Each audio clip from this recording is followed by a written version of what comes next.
Good morning, this is the Eager Beaver Show. You are listening to a True North Eager Beaver Media Incorporated podcast.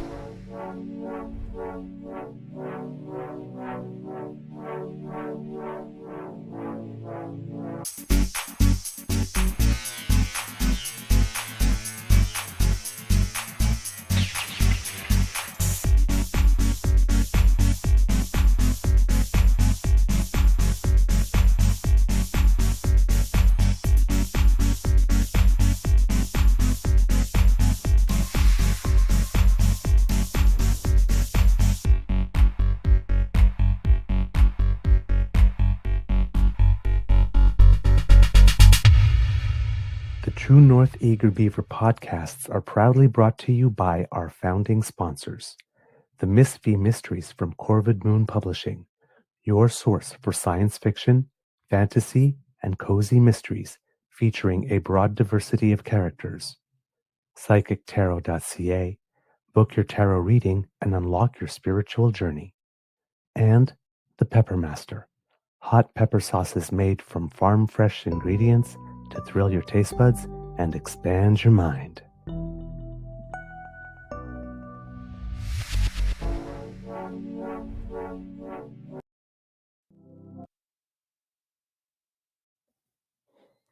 Well, good morning and hello, kids and cubs, and welcome to season 5 and episode number 644 of the Daily Beaver Morning Show. 100% Canadian. Today, recording day is Friday. Thank God I'm Friday, May 8th, 2025, and it's cold for May 8th, 2025. I was outside a little earlier this morning and it was 5. Yeah, it's chilly out. That's why I got a toque on and I'm wearing a sweater. Yeah. Well, a zip up. Yeah, me too. I've got the fleecy on here. I had my first of 4 tennis lessons because I bought a series in a block of 4. So it's a group lesson, but it's specifically point play. And normally, no matter what the weather is, I am playing in shorts and just in a tennis shirt. I played in pants the entire time. I had a little windbreaker on for like the first 30 minutes of a 2-hour class, and then after that, I got hot enough to take it off. But yeah, it was nipply yesterday. You could say that, yeah. Yes. Well, it was very cold in the morning, and then when I went out later in the afternoon, it was not much better. It really wasn't. No, But it's going to be like 28 on what, Tuesday or something? Oh, really? Okay, I didn't see that. It's going to be warm this weekend. Today's going to be miserable, but it's warming up tomorrow and Sunday. Mm-hmm. So, kids, I don't know if you've noticed anything different. I'm seeing a reflection of a ring light. You might want to adjust. Can you change the color tone on the ring light? Yeah, I can actually. Warm it up because the color that it's on right now. It's fading. Your skin tones are faded, so you might need to just change it to a different. Oh boy, that's a little intense. There you go. That's better. That's a little warm. Yeah. Warm it up, Chris. I'm about to warm it up, Chris. That's what I was born to do. All right, there we go. Maybe that just needs a little more. There we go. That looks a little bit more like me. You were washed out. Yeah. So I'm always fiddling with the lighting effects here in this place. So yes, always about that. Kits and Cubs, yours truly is now bespectacled, because as the saying goes, every face deserves a good frame. Mm. Is that the saying? That's the saying. But no. I've never been able to see very well distance, which is why I was always the kid in the front of the class. I mean, I happened to be a keener, but I wasn't in front of the class because I was a keener. It's just like wanted to see what was being written on the blackboard, because white on black for me gets fuzzy for some reason. Curling, you're at a certain distance, and then tennis, well, the ball's coming at you from a certain distance. So got the glasses. And my optometrist recommended progressives. but I can't imagine playing tennis, like just the ball disappearing or like becoming bigger all of a sudden or smaller all of a sudden as I'm running. So I got the single lenses, but um it's just too close that everything is not doubled, but like superimposed on each other. Like if I'm reading anything off the screen, yes. But yeah, how do they look? I have a pair almost identical to that, but they're bifocals. I just don't wear them anymore because the script is no longer valid for me. Yeah. And they have just a little touch of fashion to them, although it's kind of hard to see because the light is reflecting on them, but just a little touch of fashion. But yeah, I got them because I got these ones because they are a little heavier than the previous ones that I got that somehow while I was wearing them just vaporized into thin air. Yeah, that And I can didn't happen. feel them disappear.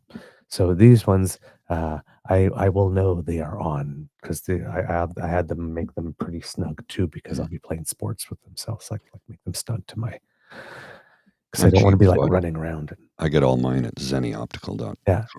See, that's what I wanted to go for originally because those things at the end just snap to the side of your head, right? Yeah, yeah. And it's flex metal, right? So Right. these you've held these, have you not? These are nothing. They're super lightweight. I had What it I like about them. given to me so that I could use the frames, but they can't because you got to mount the 4 little screws on each side, and they don't have the things to transfer that. I Yeah, was like, "Ah, damn," because that's originally what I was gonna go for. I came in with some frames, and I thought, "Oh, well, these frames." mm, But I'm gonna like these. I'm gonna like these. And, I was trying to decide whether or not a smaller frame because they're a little wider than my face. This my right. Beaver Sweetie recommended that since I'm playing tennis, I'll probably want a little extra peripheral vision.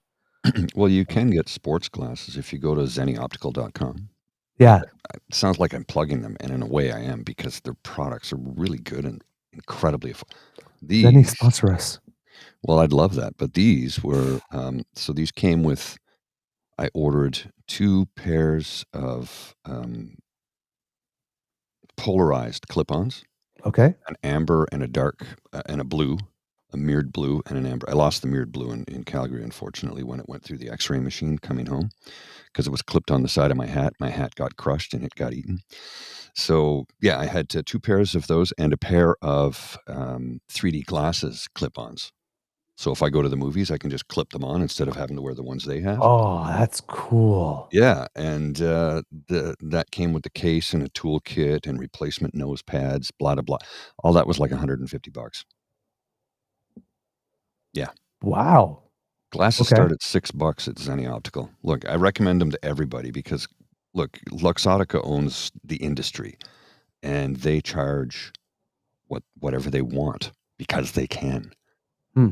Ray-Ban used to be known as, like, the sunglasses for people who could afford them. Right. They were not anymore because Luxottica bought them, and now they're really expensive. Anybody who wears glasses knows. And here's the thing, you need to remember this, and it was a friend of mine who pointed this out to me. Um, actually, it was Super Kyle, I think, pointed this out to me.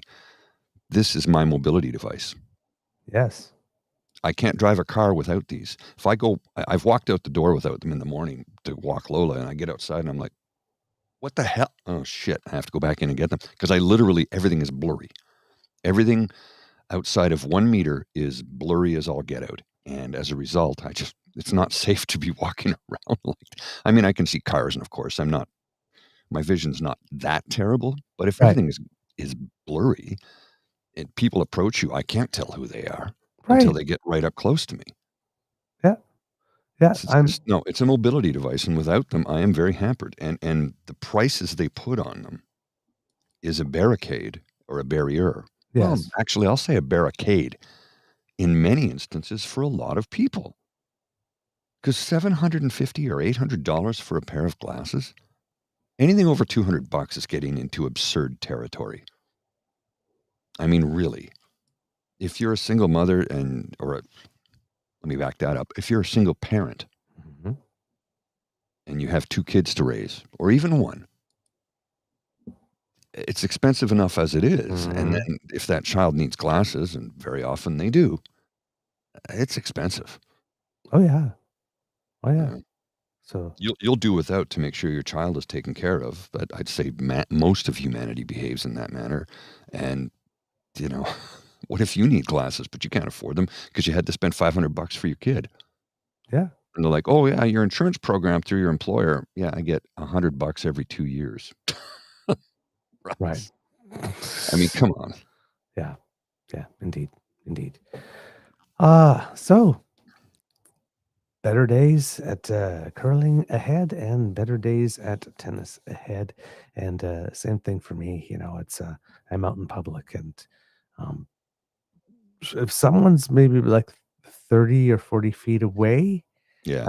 I mean, I can tell you like how tall they are about, but otherwise it's like, he look like a man. It's like I wouldn't be able to help out a sketch artist. It's just sort of like I see that there's where the eyes are supposed to be, and I don't know how much I'm like completing from like brain and how much I actually do see because it's pretty blurry. Eh, Yeah. Oh, I hear which you. which which let's put it this way. Um, I may be very, very, very, very, very, very happy beaver at home, but just because I'm on a diet doesn't mean I don't like to look at the menu. We're It's not hard to look dead. at the menu when you can't see, make out a Yeah. face. We're not dead. But I need it but same thing like concerts, right? If I'm Yeah. in like this, if I'm like more than 40 feet away, the whole stage is a blur.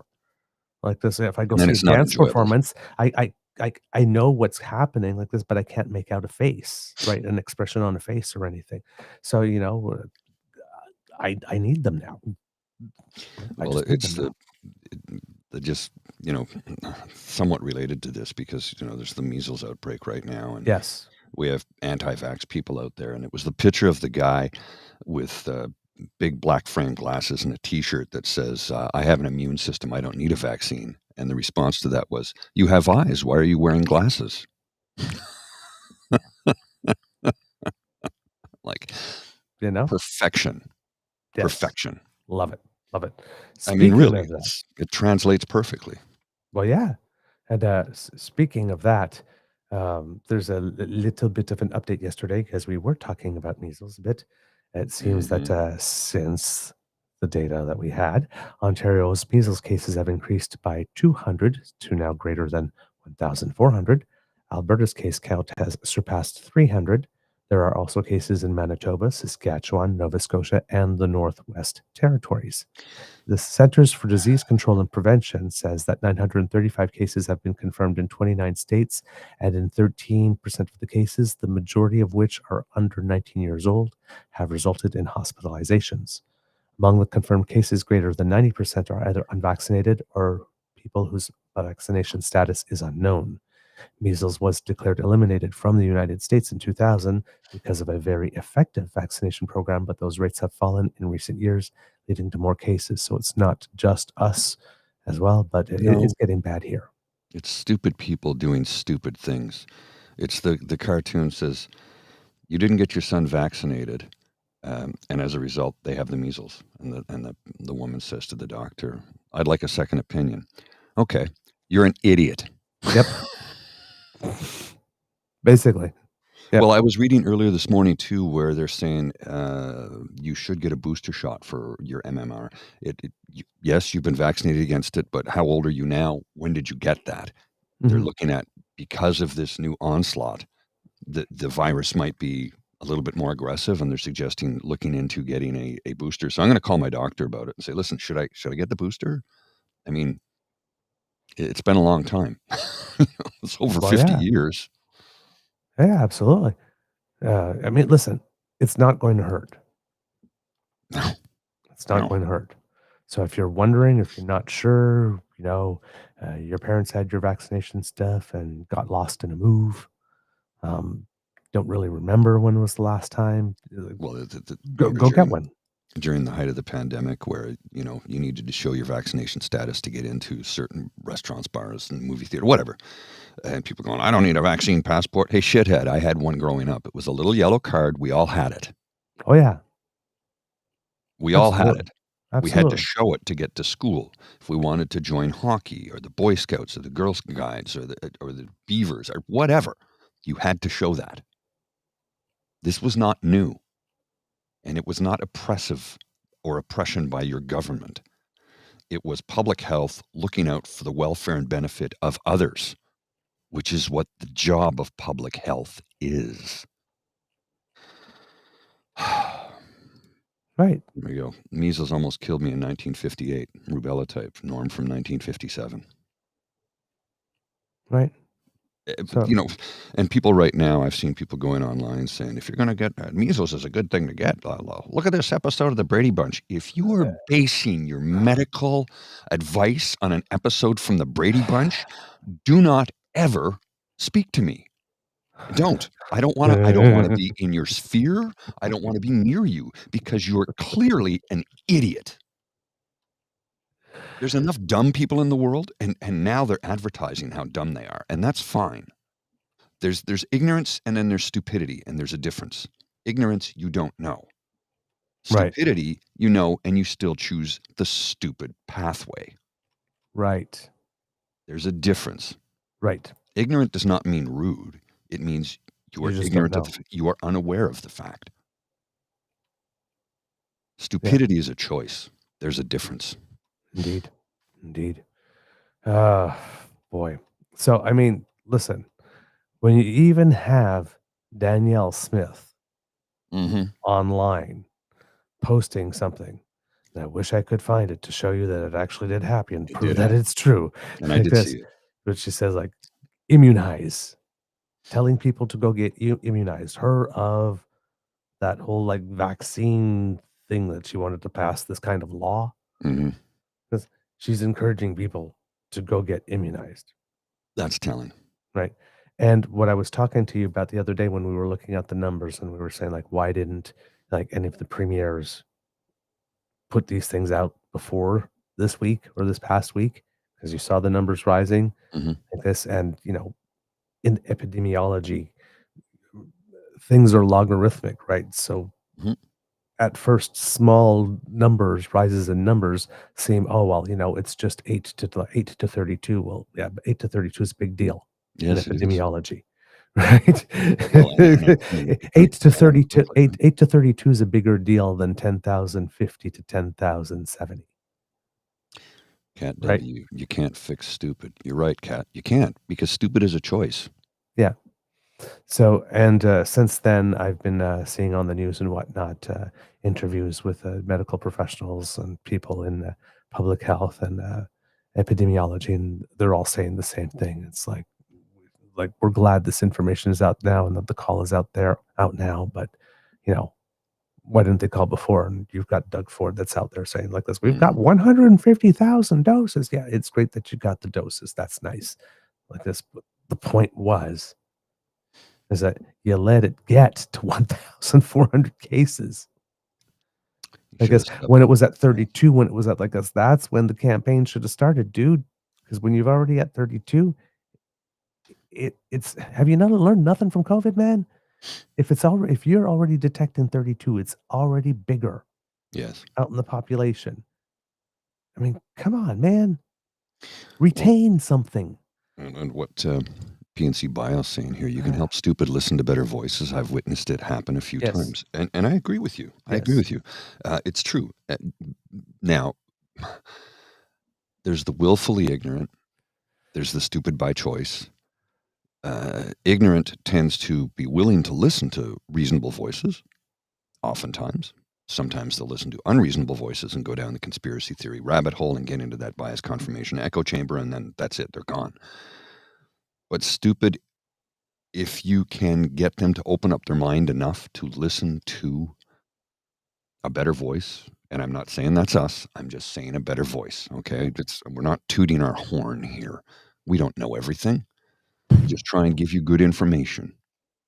And when we have wrong information and we find out, we correct it later because that's what responsible adults do. Right. Christian, some people are irredeemable.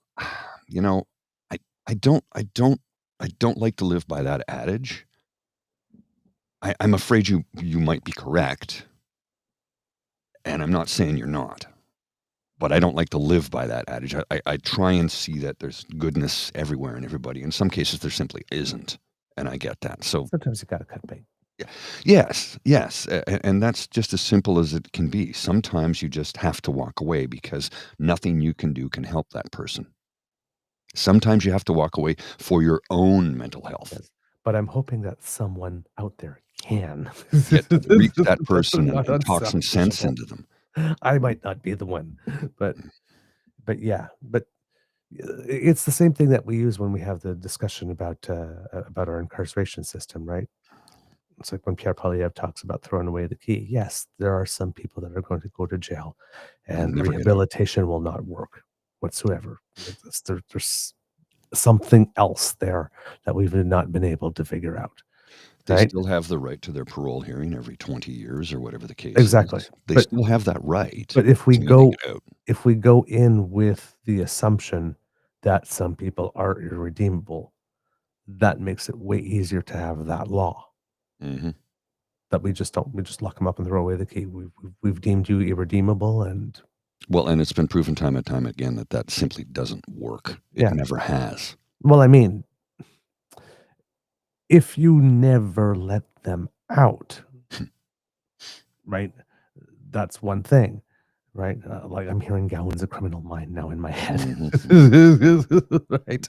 It's like, but if you can't, if we start with we start with the assumption that some people cannot be reformed, then the case for, well, some people we just throw them in jail for life and no opportunity for parole. We just like write them off. Yes. But then when you do that, you give yourself permission to write that off. Then where's that bar? And then that bar keeps getting lowered. So that's why we start with the presumption, Mhm. because even though there is reality that, because if they are still redeemable, this we still science and psychology and everything else, all the behavioral therapy and everything that we know has not figured out a way to get to that type of person. Yeah, we need to Uh, use CRISPR for that one, I think. but uh, but I would rather believe that Mhm.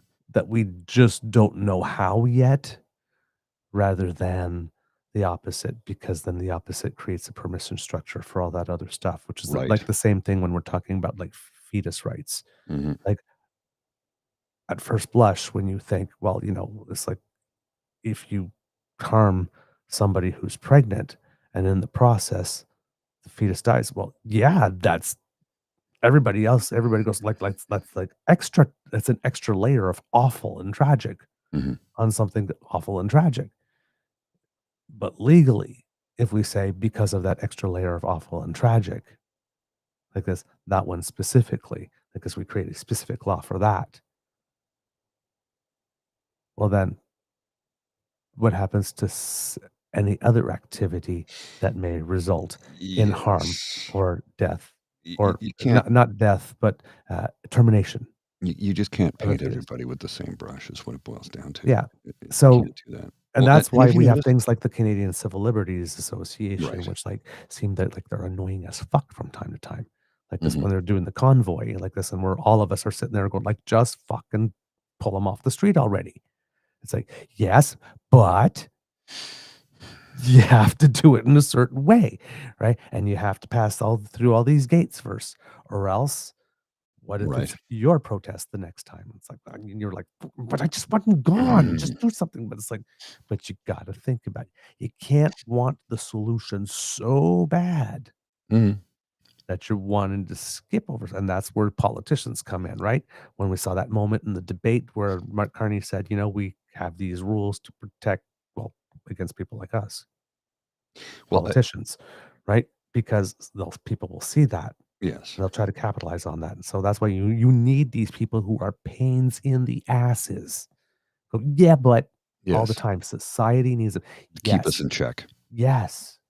Well, the thing I noticed too recently, well, I wouldn't even say that recently, to be honest with you, was during the occupation of Ottawa, aka the Freedom Convoy, which it was never about freedom. During that time period, I was like, get these people off the goddamn streets. And I had people coming out, you have to let them protest. And I go, yeah, except this is not a protest. This is an occupation. After 5 days, it was evident they weren't leaving. Yep.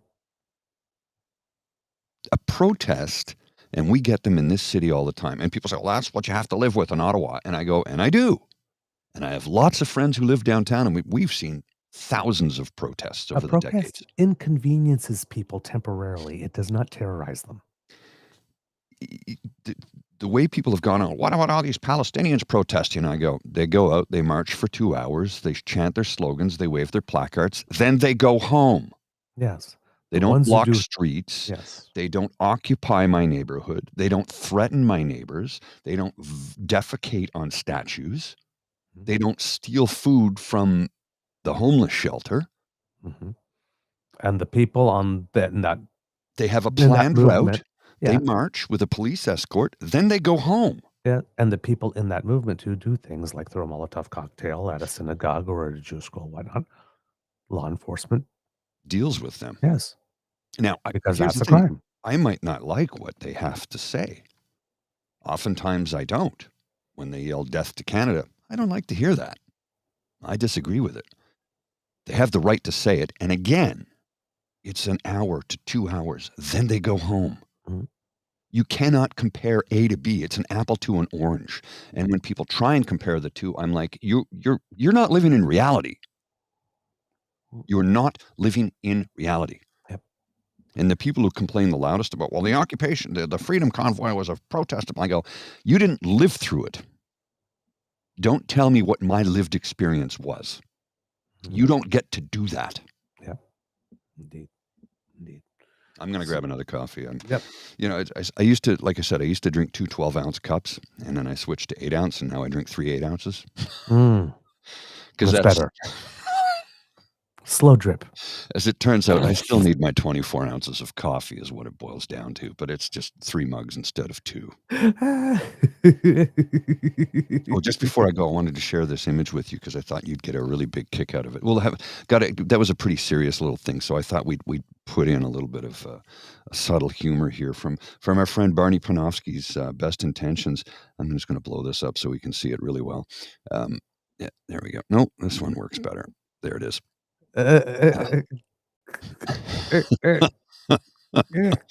So it's I'll read this and describe it to listeners. It's Pierre Poilievre and Andrew Scheer leaving Parliament Hill from Centre Block, walking away. Centre Block is in the background. And Andrew Scheer, looking at Pierre Poilievre, says, and if we build bunk beds in our room at Stornoway, that would leave so much more room for activities.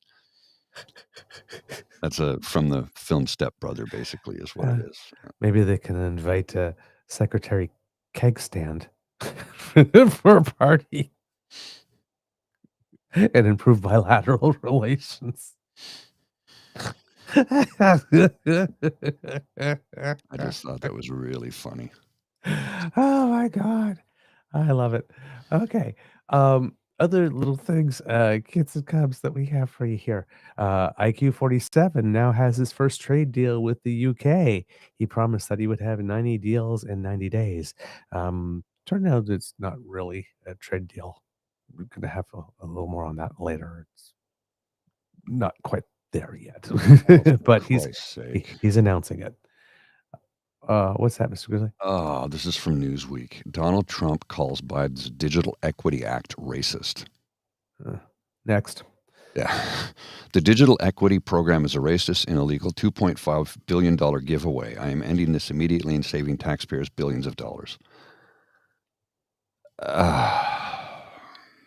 Is it because Digital Equity Act is DEI? Like the letters are DEI? So he immediately... It's DEA. DEA, right, sorry. Or like Drug Enforcement Act, which he might also have a problem with. I'm so sorry. to clarify that. The Digital Equity Act was part of a $1 trillion infrastructure bill that Biden signed into law in 2021. It was written to help many groups, including older people, veterans, people with disabilities, individuals with a language barrier, and those who are part of a racial or ethnic minority group. It provides $2.75 billion in grants through programs administered by National Telecommunications and Information Administration. These aim to ensure that all people and communities have the skills, technology, and capacity needed to reap the full benefits of our digital economy. And Trump's putting an end to that because, well, let's face it, we can't have lessers than with equal access, is basically what he's saying. Yeah. Okay, I'm grabbing a coffee. I'll be right back. All right. Okay. Other news before we start Kids and Cubs. Little note that I picked up from a sister show. But if you have to cross the border, if you know anybody who has to cross the border, if your phone, if you're bringing your phone with you, and if it's something that it's your thumbprint or your face or not, switch it to a passcode. It seems that they are allowed to ask you to unlock your phone by touching it or doing a face print, but they're not allowed to actually ask you to input a number or for them to ask for you to give them what your passcode number is. So that's one thing. I didn't know And that. I thought they said you have to unlock it. I thought they had the right to demand that you do that. it seems that it seems that they are not allowed to force you to give that information. And they also recommend that if asked what you think about the president, the best response is, I don't really pay much attention to politics. I'm not really political. Mm. That's your best one. This is some strange stuff coming from the Twitter. Okay. I don't know what this means. No idea what this means. I don't know what it means. That's you mean the comments? Yeah, it's somebody on Twitter. I don't know what they're talking about. I'm not paying attention to it. I just saw it and I thought, okay, that's funny. I'll highlight it. I don't know what it means. Next. Yeah. All right. No time today. There's news. Mr. Grizzly, if you have the first little clip, there's some news for the world's 1.4 billion Catholics, I believe it is. If you didn't already know this. Yes. If you didn't already know this, I'm a better Catholic than you are. And the club doesn't want me. Well, I don't know how you couldn't know this. It was basically everywhere yesterday. This was. But yes, we did get some white smoke.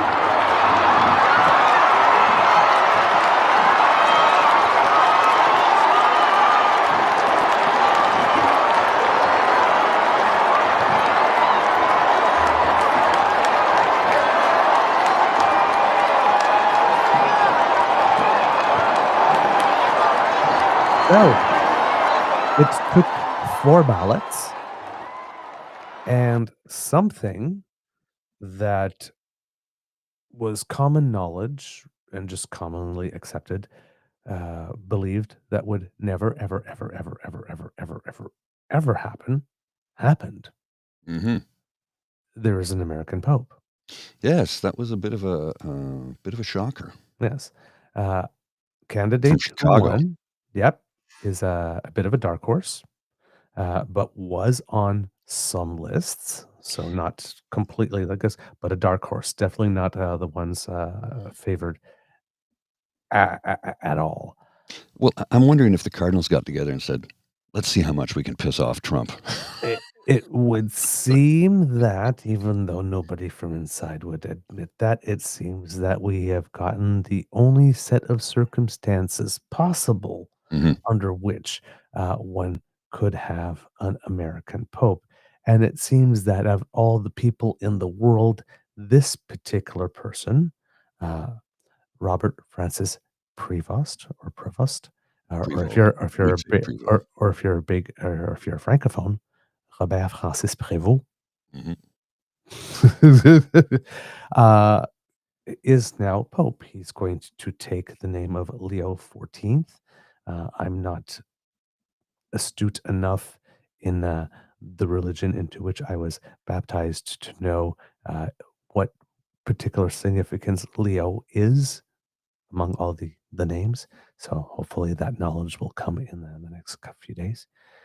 But yes, it seems that of all the people, if they had to have an American Pope at a particular time, it would have to be at this time against the backdrop of a Donald Trump. And he's basically referred to as the least American of Americans. So he is born in Chicago. He's 69 years old. So for a Pope, he's relatively young. But for about 2 decades, he was doing mission work in Peru. Mm-hmm. So we have a missionary Pope. Learned the language, of course, over there. So, I mean, American, but has lived more than 20 years in Peru, speaks Spanish fluently, of course, Italian fluently. Was created as a cardinal in 2023. So recently a cardinal, quick rise once he started rising. Was a member of the council advising the Pope at the time, and he ran the dicastery for bishops. So basically, the whole unit that was determining all across the world, okay, you're going to be a bishop, you're going to be a bishop. So he knows a lot of the bishops. He is quoted as having said in the past, a bishop is not supposed to be a little prince sitting in his kingdom. So a lot of people are thinking maybe in the vein of Francis, the same style, this a continuation of an overall sort of vibe. I think so, yes. Because Pope Francis was very close to the people, and it was really about outreach to the poor and care for the poor. And this person has done missionary work. It seems that this person would have been Pope Francis's personal choice, Mhm. But still was not among the favorites. So yeah, I really do believe the Cardinals were like, yeah, let's get this guy. He's an American, which will piss off the right-wing Christian, Christo-fascist nut jobs. That's what I'm going to call them. I don't care if you're insulted by that. These people need help. But it's really going to piss off them, and they've already begun. They've already begun. Oh, I'm yeah. like, so you claim to be Christian, but you ignore everything Jesus said. You Yeah. ignore everything Jesus said. As a matter of fact, if Jesus came back right now, you would have him deported and arrested because he would be an illegal. And he also wouldn't look anything like me. He would not be white. He would be a darker shade, but definitely not white. You ever seen the video where it says, what's one thing in this world that people believe, but the truth is it's not what they believe at all? And the comeback is that there's white people in the Bible. There's no white people in the Bible. None. Zero. Well, here there, Mr. Grizzly might have an idea why some of them are upset here. Mm-hmm. From an account here, Prison for Dumpy. As a 2024, survivor, he didn't tweet once, but in 2025, he has a few times, and it's all been negative against the current government. I don't know who you're talking about now when you say he.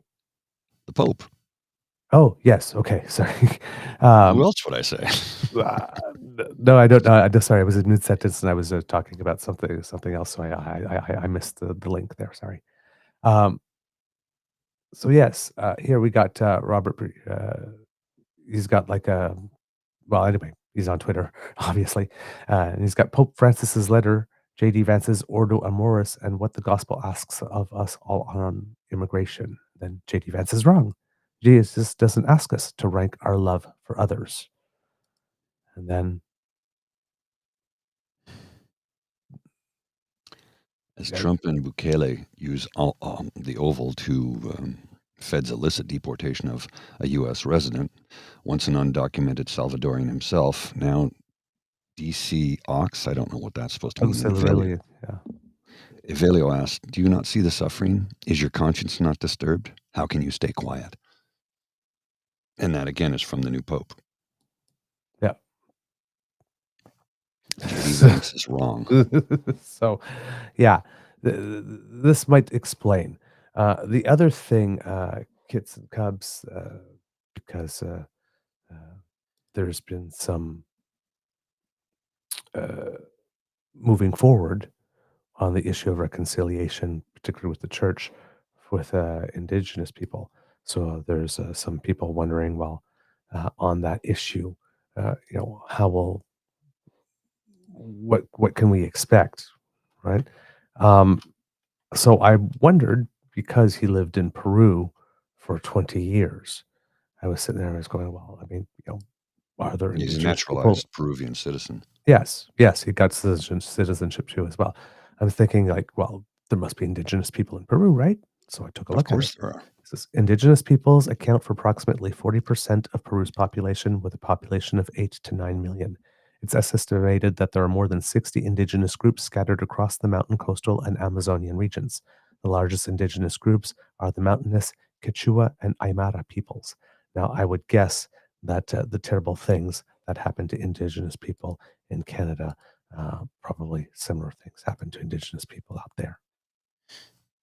Well, I got a few friends in town from Peru, and one of my buddies, the first time I met him, we start chatting, and I go, "Oh, you're from Australia?" He goes, "No, I'm Peruvian." I'm like, he goes, "I went to an Australian English school.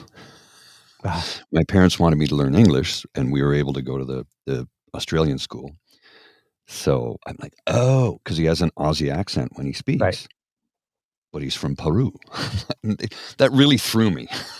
right, right.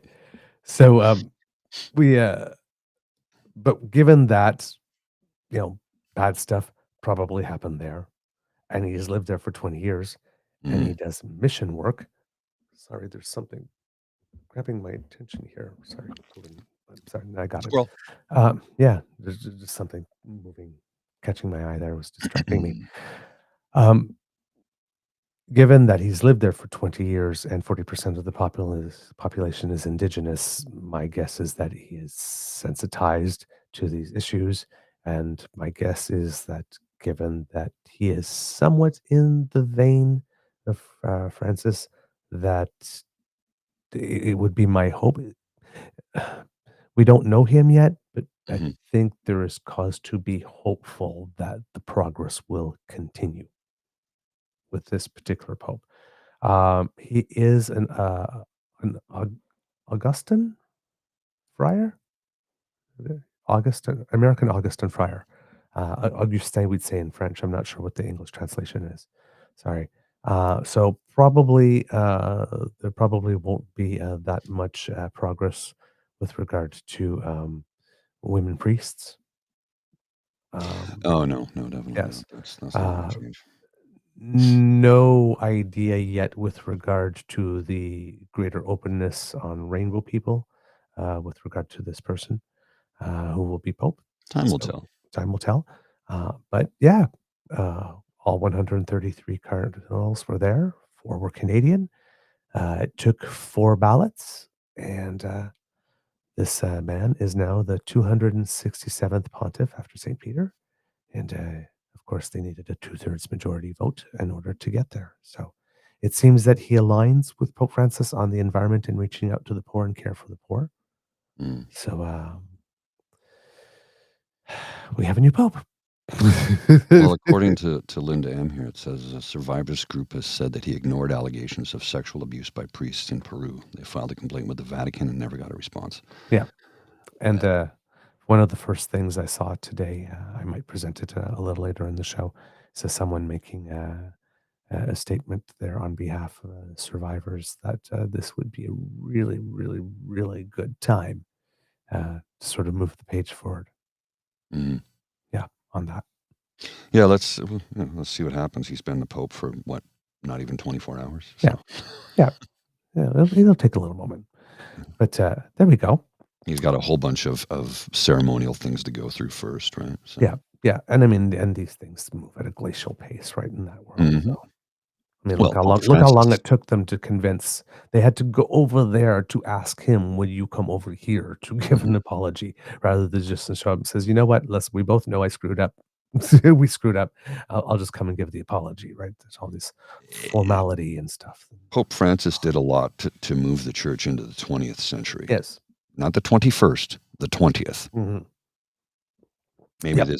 this fellow will bring it along into the 21st, but I wouldn't hold my breath on that to get Mhm. because, and here's why, he'll be fought all along the way by every cardinal and bishop and right? They Yep. just they'll fight tooth and nail. Those who are entrenched in the old school ideology Mhm. just won't budge.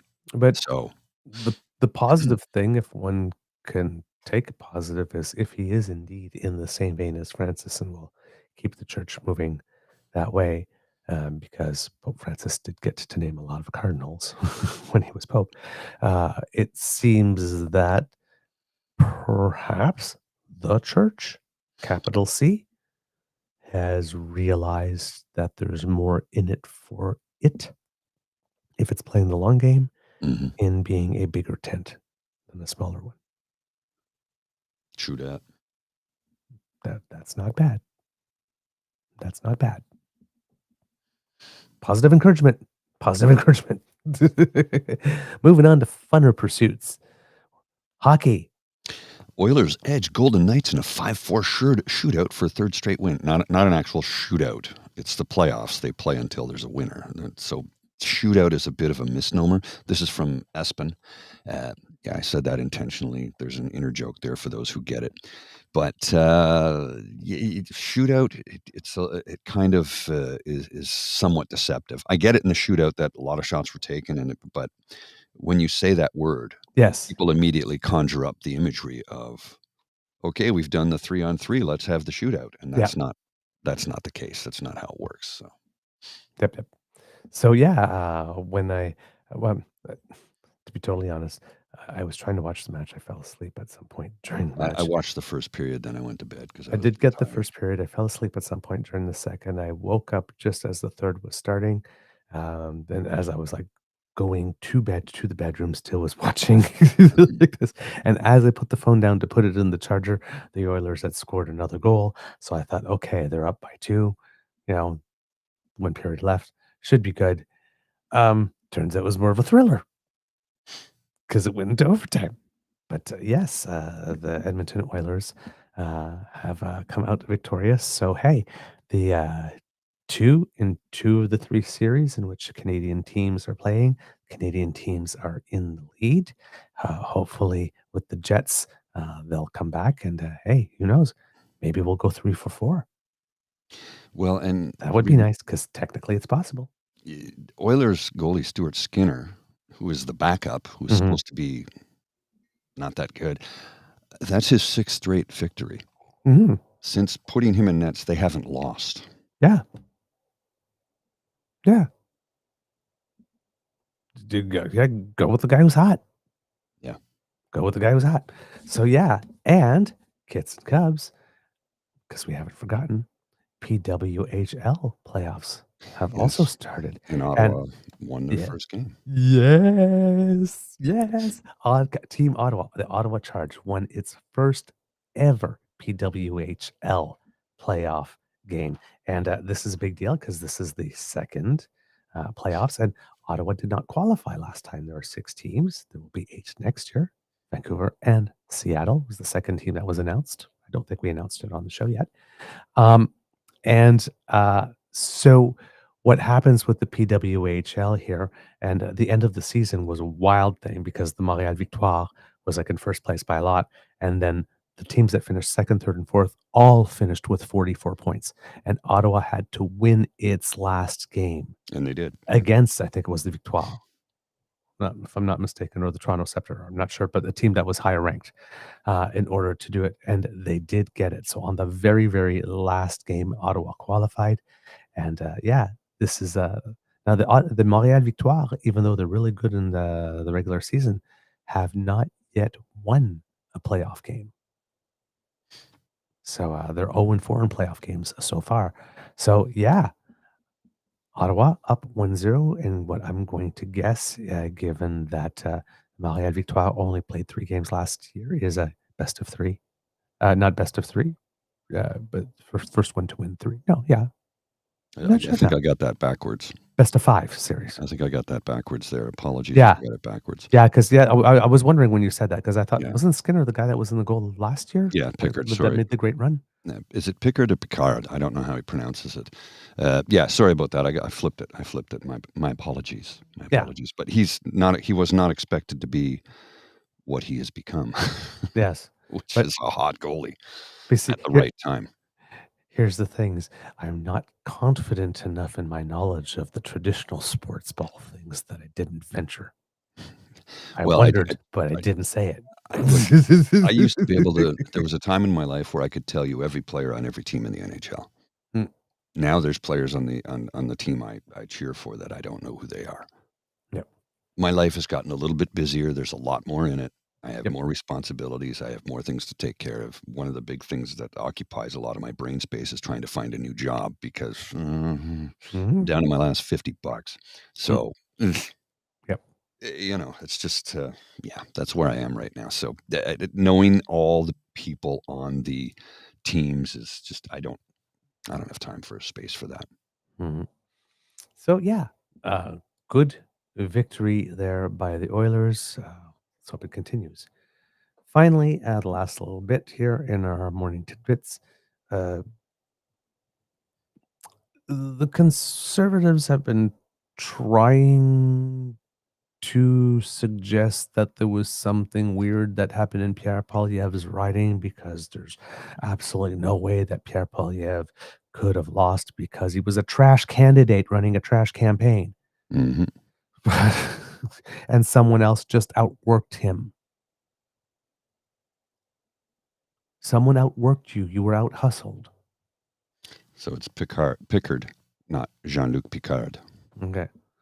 So stumbled upon this little thing from CBC, little fact checked on the It's a very claims. strange statement. Get over your hatred against Anglos. We are Anglos. What are you talking about? But please just stop God. putting this person up. Oh no, I'm laughing at it. I know, It's but funny. please just stop putting him up, Okay. because we're giving him Not even profile. sensible. Yeah, but we're giving that person profile by doing that. And it's Oh just, no, I'm going to block them in a moment. yes, but we Yeah. want to ignore them. So there's no reason that they should be platformed here on that. Sorry, I just like to laugh at silliness like that. Yeah. It's just inane. Yeah. Well, they're blocked now, so Yeah, there we go.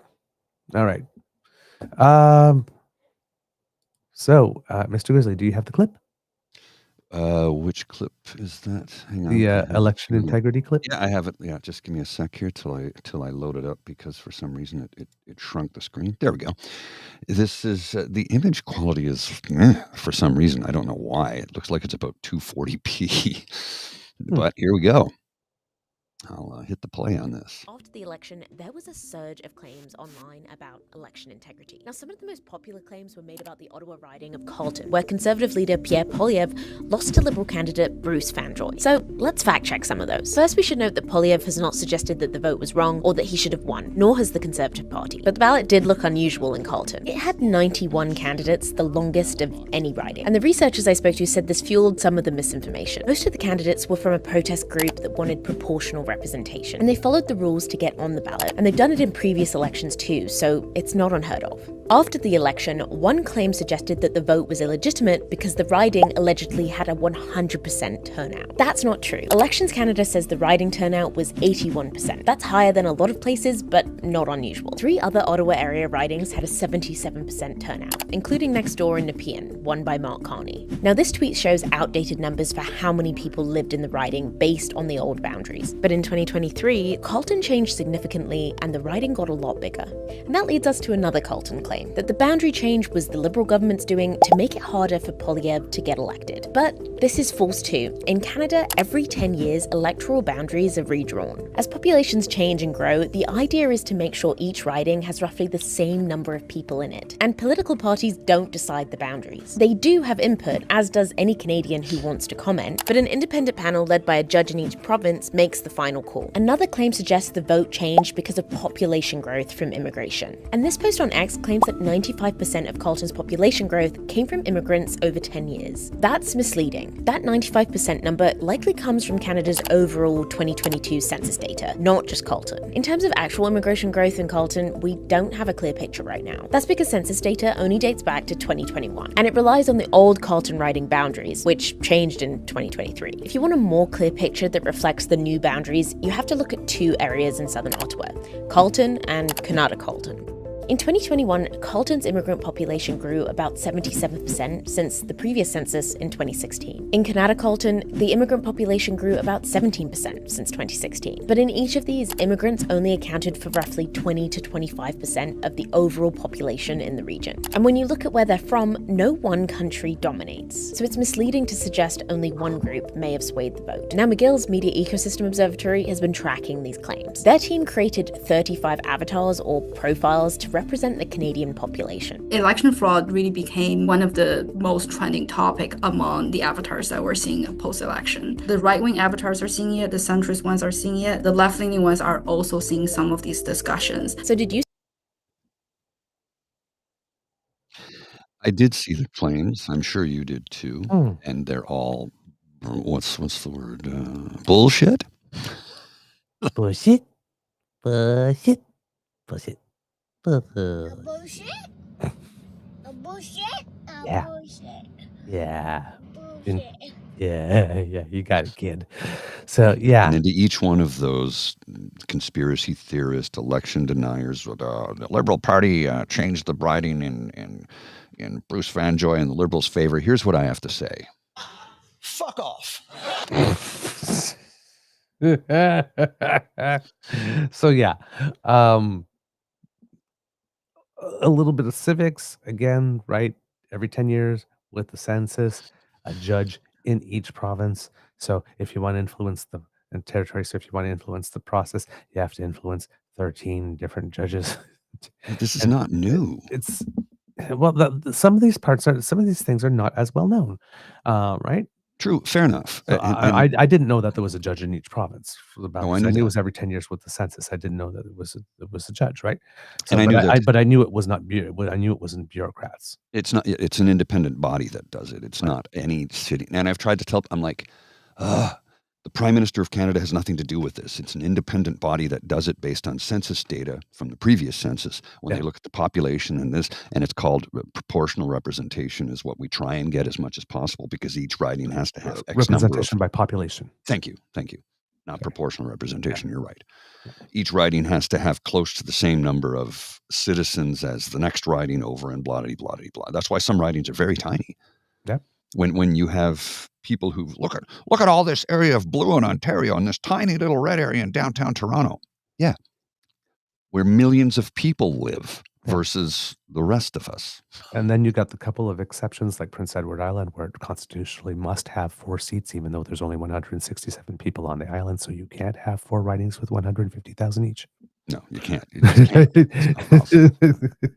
So, and one riding wouldn't be constitutional, right? Yeah. So there are a couple of things like that that sort of balance things out. But the general rule is about 150,000 people per riding. And that's what they try to go for. So yeah, just wanted to put that out there because, again, this is probably one of the reasons for which Pierre would like to defund the CBC, because they do stuff like this. Because without the CBC, then their lies can just stand. Yeah, well, this is why he will only talk to alternative media. Indeed. It was like how they all showed up after the first debate and hijacked it and basically destroyed any sort of sensible questions from any other media who didn't even get a chance to ask one for the most part. Which is why after the next debate, the English debate, there was no scrum. Yep. There can only be one voice. right? Freedom to listen to me. Well, every And time I only hear me. somebody say, you listen to too much state media, and I'm going, which state would that be? Because if you're referring to the CBC, it's not state media, it's the public broadcaster. Yep. It has to represent all Canadians, whether you like it or not. Yep, indeed. I'm on my second pot of coffee, and I still can't face the day. Revised Gordon Lightfoot lyrics. What song is that from now? I should know it. I just can't think of the title of the song. I'm blanking out. It's my second cup of coffee, and I still can't face the day. My second pot of coffee is good. All right. So, kids and cubs, today we're talking dollars and nonsense. Because now this is an extremely sexy topic. The governor of the Bank of Canada, Tiff Macklem, released the Financial Stability Report. It's a little, what's the word I'm looking for here? Dry? A little dry. But it's important. It's important. It is. It is. Particularly now, because what's happened, I've been telling you about how the U.S. economy had a 0.3% contraction in the first quarter. We did not have a contraction in the first quarter, right? We had, but we have numbers coming in for January that said we grew at about 1.8%, and then there was a 2%, 0.2% or 0.3% drop from that for us, so up to about 1.5. So far, expecting a 0.1% up for March, so our first quarter will be positive, but their first quarter is already negative, and a recession is defined as 2 negative quarters consecutive of growth. All that first January, February, March was pre-Liberation Day, which was April 2nd. Now, there was mass buying of stuff to get ahead of Liberation Day, and we're going to start seeing the fallout from that. Because now people are not buying. But there was still, because everybody knew Liberation Day was coming, there was still people that were holding back on investment and spending in other areas during that time. So if their first quarter is already negative, the second one, given that there's way more tumult, is pretty much guaranteed to be negative unless there's some weird thing that happens with the markets. So basically, by end of June, early of July, you're going to hear people start talking about a recession in the United States, which means if they get a cold, they sneeze and we catch pneumonia, well, chances are for us will be around the beginning of the third quarter, around back to school, where we're going to be starting about one in our nation if we're not able to move fast enough with that kind of stuff. So when he's talking about the Fiscal Stability Report here, this again is sort of like the horizons thing. It is not a forecast. It's based on the worst case scenario as imagined by the International Monetary Fund, right? Not a forecast. But this is what we could be looking at. All right. Just a second here, and I will hit the play button. And stability of Canada's financial system and highlights risks that could threaten that stability. While some risks have diminished, the current trade environment has pushed risks higher overall. But let us look back for a minute before we look ahead. The country's financial system has faced unprecedented shocks in recent years, and it has proven resilient. Households, businesses, banks, and other financial institutions weathered the upheaval of the pandemic and the sharp rise in inflation and interest rates that followed. It was a difficult period for many Canadians, and pockets of stress remain. But proactive steps taken by households and businesses, together with substantially lower interest rates, put the system on a more resilient footing heading into 2025. Now the Canadian economy and financial system face a new threat.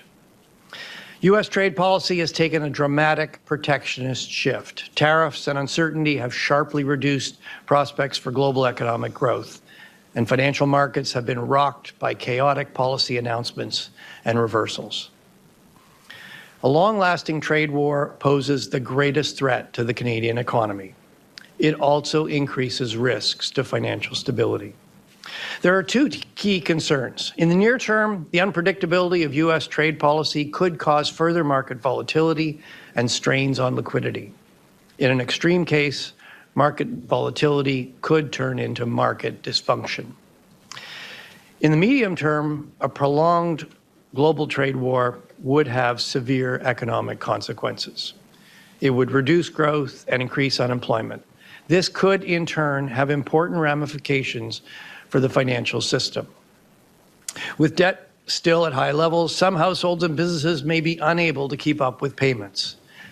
If loan losses occur on a large enough scale, banks could cut back on lending in response. This would exacerbate the economic downturn and put more pressure on businesses and households. Une longue guerre commerciale est la plus grande menace pour l'économie canadienne. Elle accroît aussi les risques pour la stabilité financière. Il y a deux grandes préoccupations. À court terme, la politique commerciale américaine imprévisible pourrait accroître la volatilité des marchés et causer des problèmes de liquidité. Dans des cas extrêmes, la volatilité des marchés pourrait perturber leur fonctionnement. À moyen terme, une guerre commerciale mondiale prolongée aurait de graves conséquences économiques. Elle ferait diminuer la croissance et monter le chômage, ce qui pourrait avoir des répercussions importantes sur notre système financier. Comme l'endettement est encore élevé, certains ménages et entreprises pourraient avoir de la difficulté à faire leur versement. S'il y a beaucoup de pertes sur prêt, les banques pourraient accorder moins de financement.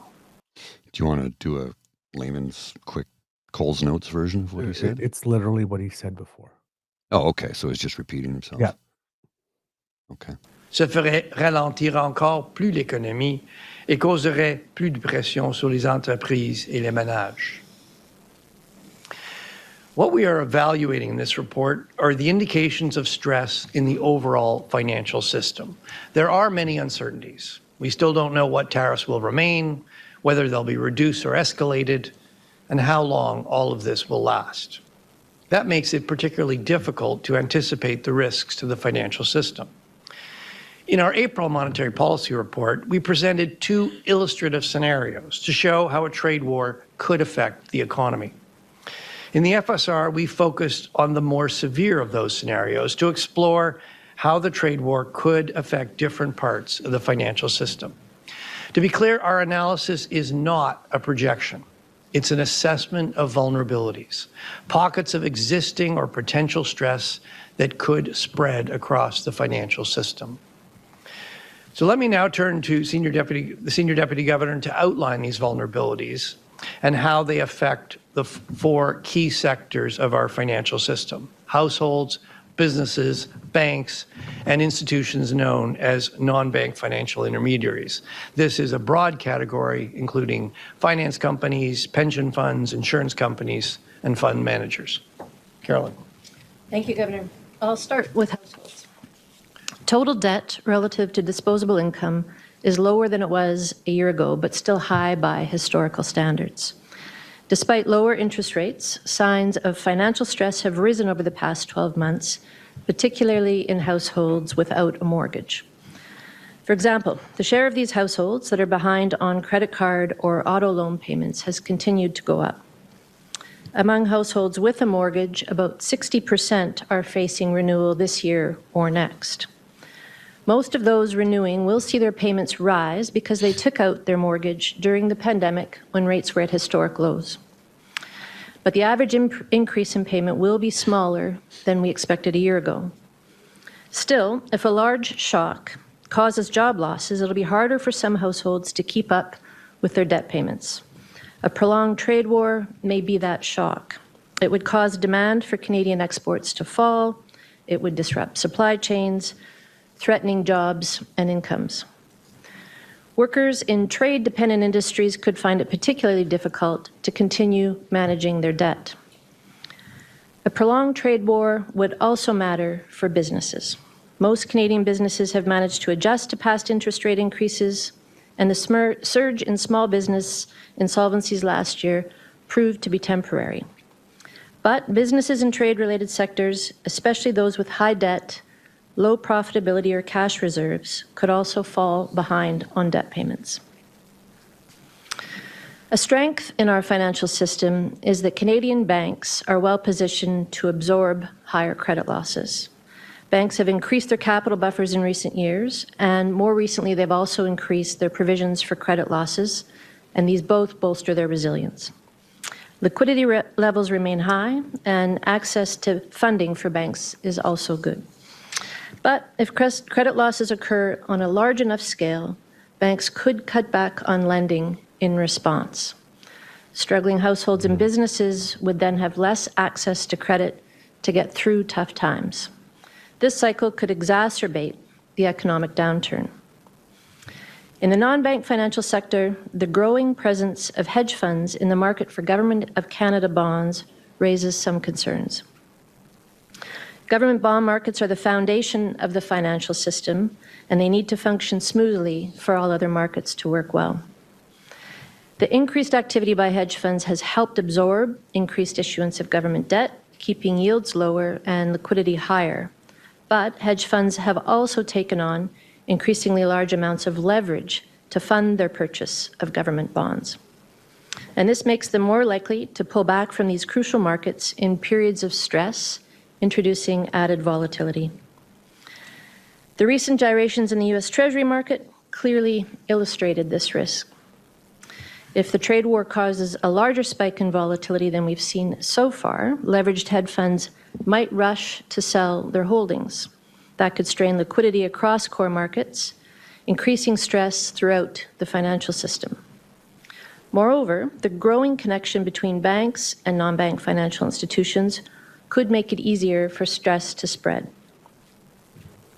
Against that backdrop of increased market volatility, and given their importance in the government bond markets, hedge funds need to make sure that they're prepared to respond to sudden liquidity needs without disrupting broader market functioning.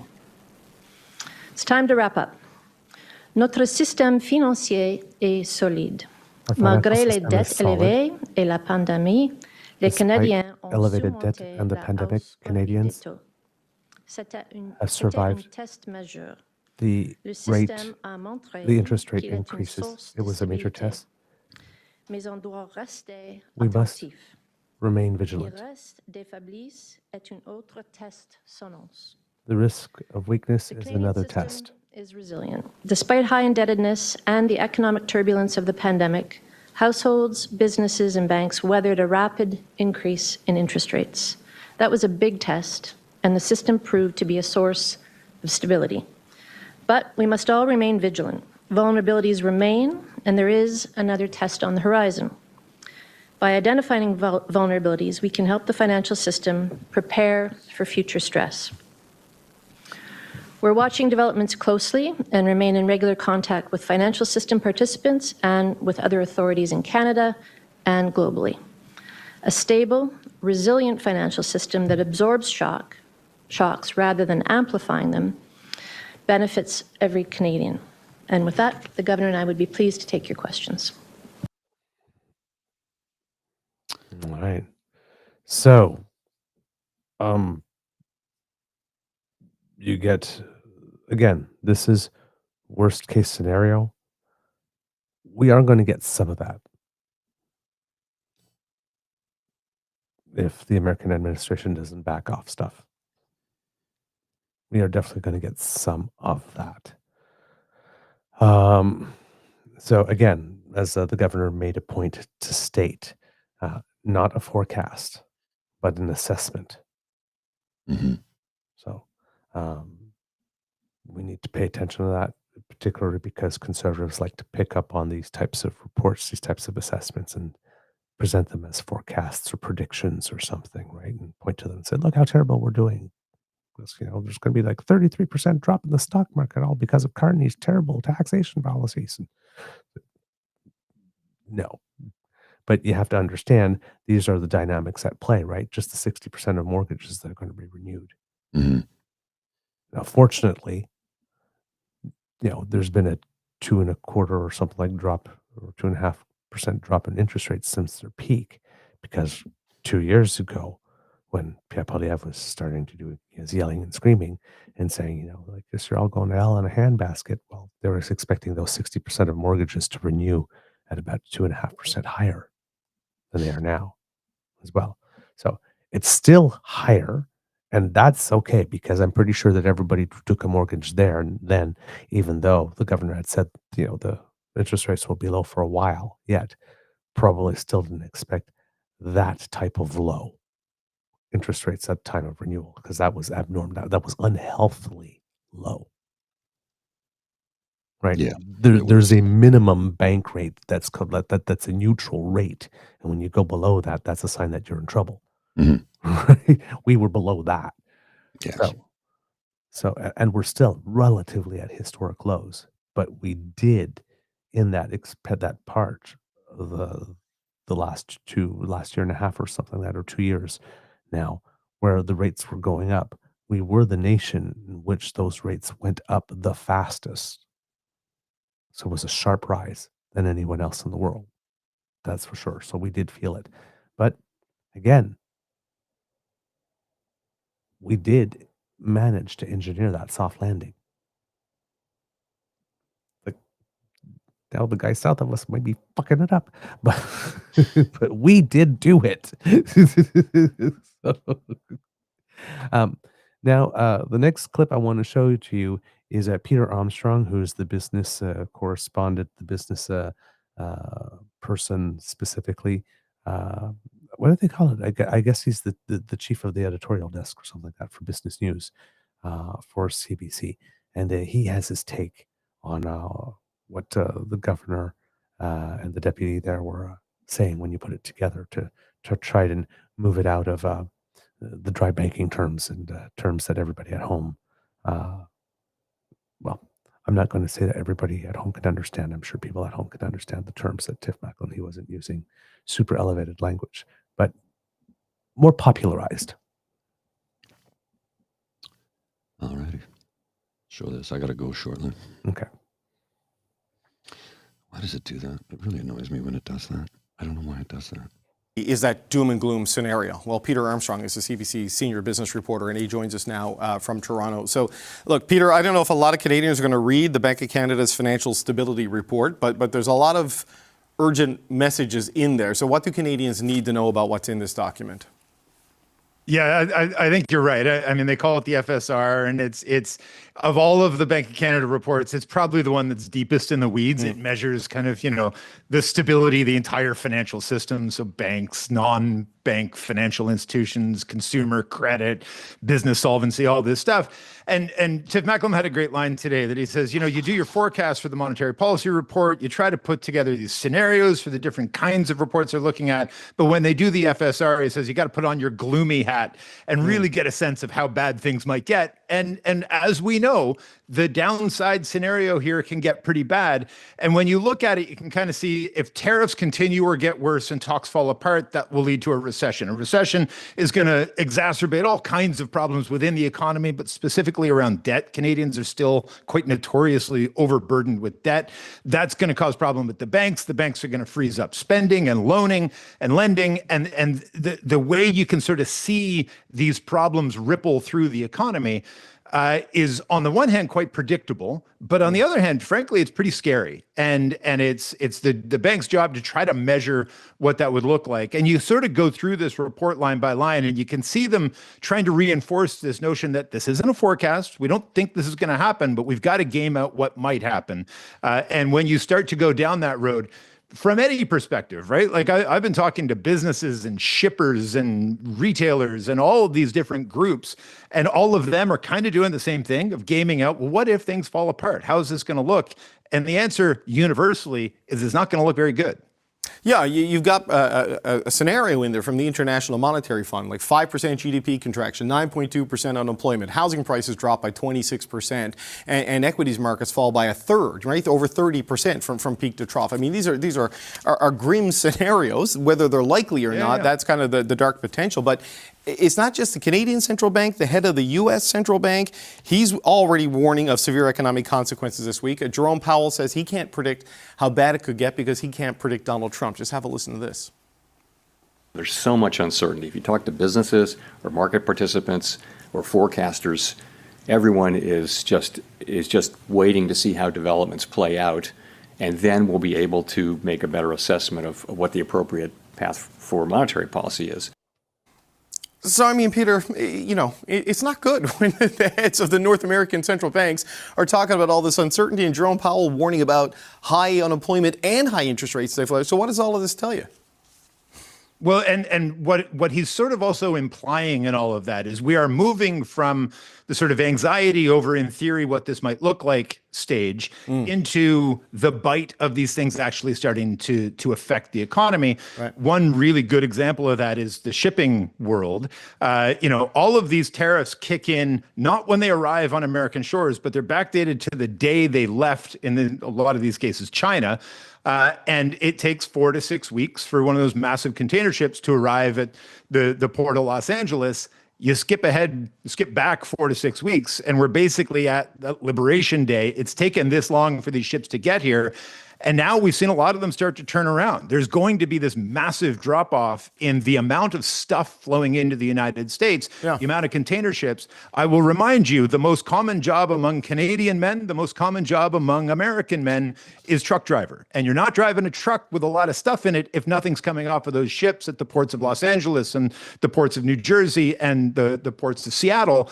This and all of that, David, is set to start taking place essentially in the next few days. So next week, we're going to see a measurable, dramatic drop-off in the amount of stuff flowing into the United States that will have an immediate impact on truckers, on retailers, on, you know, we've talked a lot about, you know, Donald Trump saying, well, instead of buying $10, you buy with $2 or whatever it is. That reality of not having as much stuff you can buy off the shelves at the major retailers, that's about to come, and it's coming literally next week. Yeah, and it's machine parts, it's inputs into U.S. manufacturing industries. I mean, the containers are coming back empty now. The ships may just not go if this keeps up, right? That's where it could all go. All right, well, Peter, we've got that to look forward to and to talk about this summer. This is CBC Senior Business.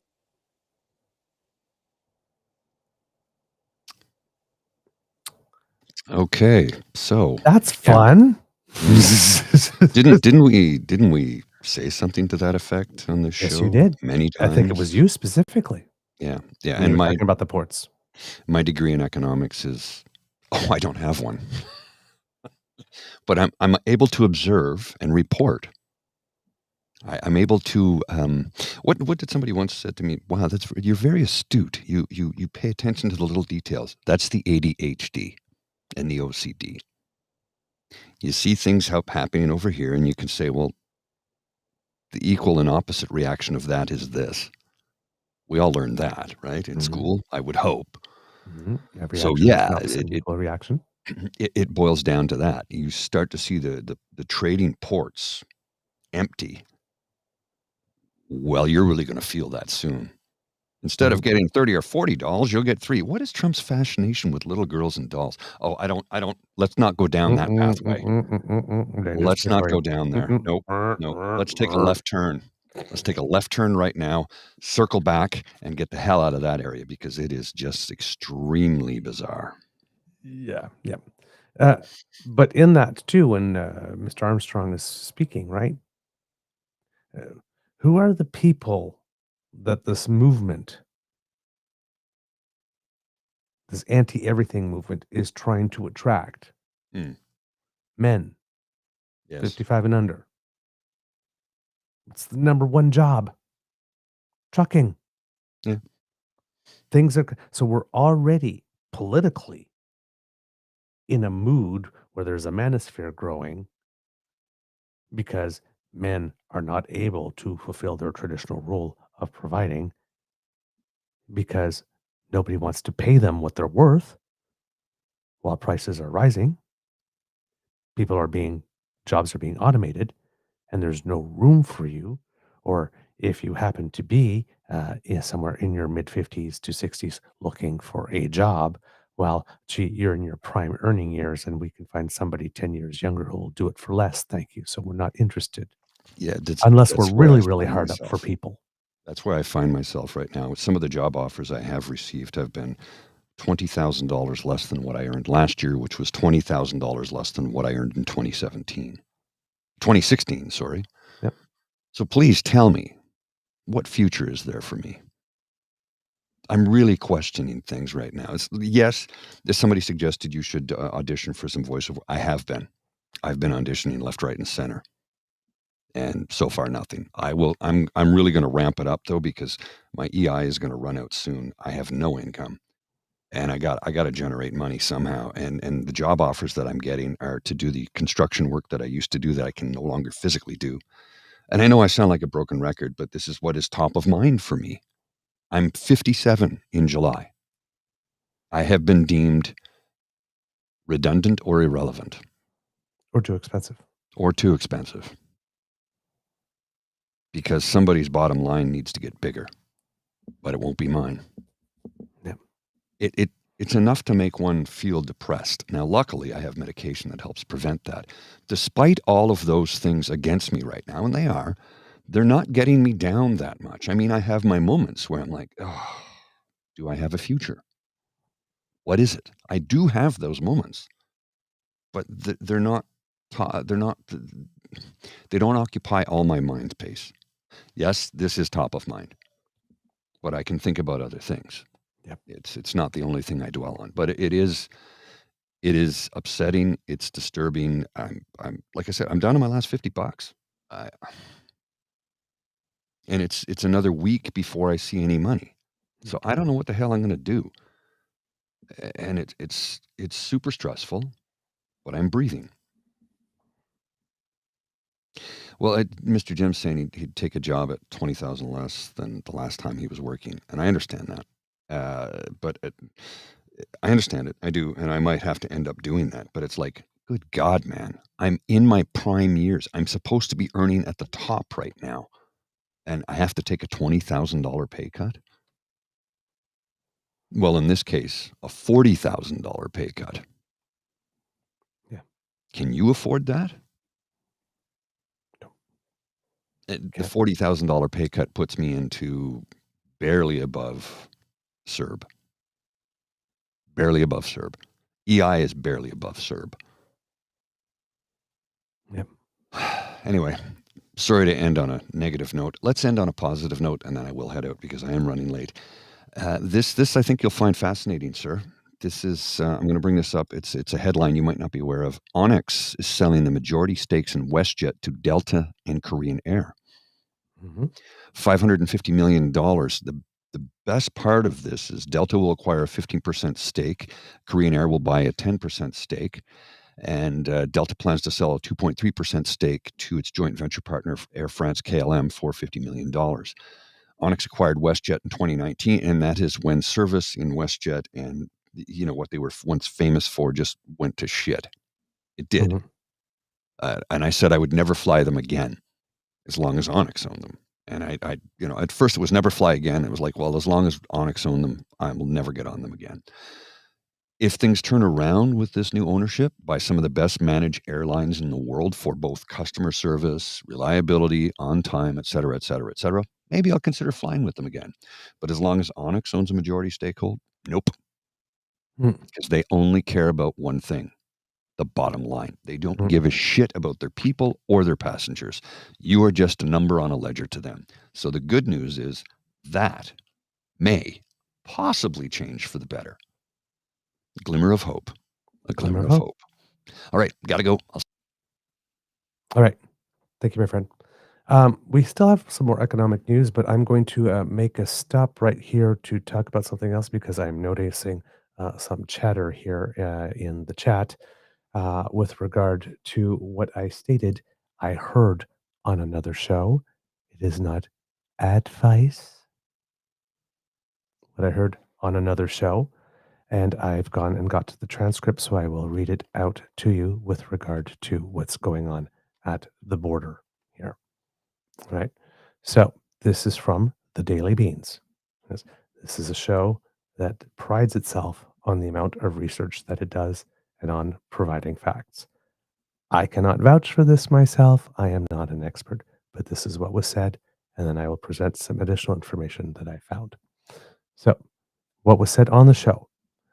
I'm going to keep this as anonymous as possible for now, but everyone, if you're traveling outside the United States, if you think or if you're a Canadian or you happen to live in Mexico coming into the United States, do me a favor. If immigration, anyone asks you, hey, what do you think about the president in the United States? And you think they're kidding, don't be flippant. Just say, I'm not very political. Because what happened was, I know someone who has some friends that were coming in because they have property in a state in the United States, but they're Canadian citizens. And they were asked, what do you think about the president? And they said, nah, not a big fan. They got banned for 5 years. They're put on a list. If you were coming into the United States, whether you're a citizen or not, and someone says, what do you think about the president of the United States? You just say, you know what? I'm not very political. I don't follow politics.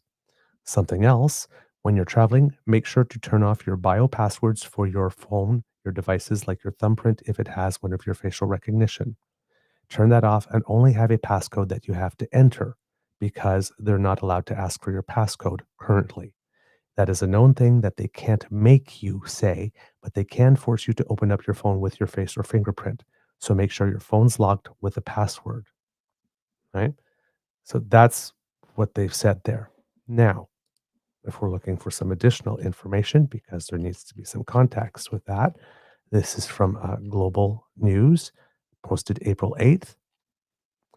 And this is from Sean Boynton. Canadians have little recourse in the event U.S. border agents seize electronic devices for searches when seeking to enter the country, immigration lawyers say. That doesn't mean there's nothing you can do to prepare, though. The federal government said in an updated travel advisory on Friday that Canadians should expect scrutiny when crossing ports of entry, including additional questioning and the potential search of their electronic devices.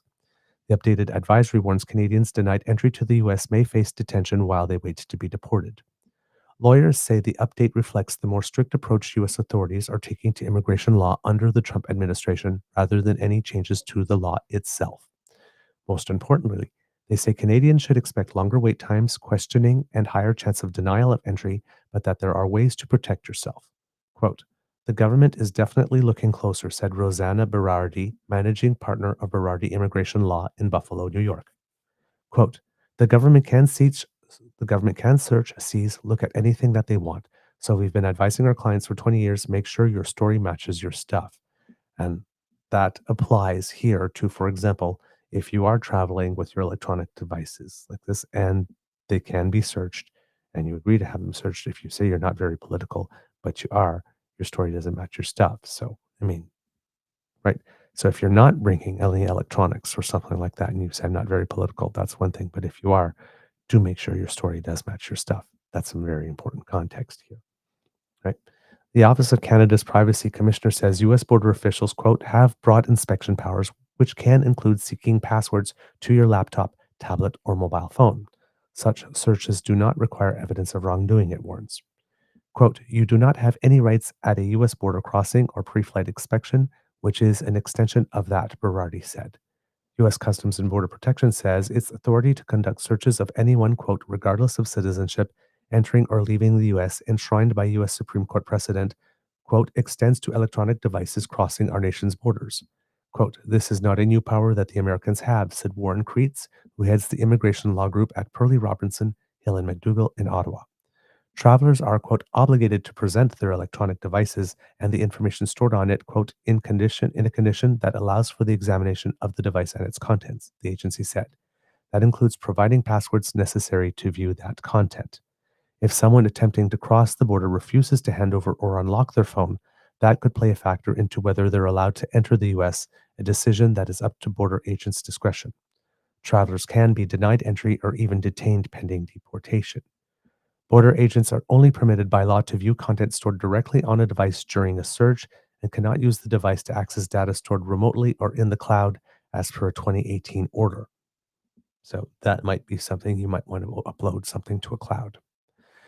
CBP officials will ask travelers to turn off connectivity to Wi-Fi and Bluetooth or turn on their device onto airplane mode or do so themselves, the agency says. However, Kreitz said border officials can also search people's email, text, and WhatsApp messages, other content that's accessible on a device. They may also look at a traveler's online presence, including social media and platforms like LinkedIn, he said.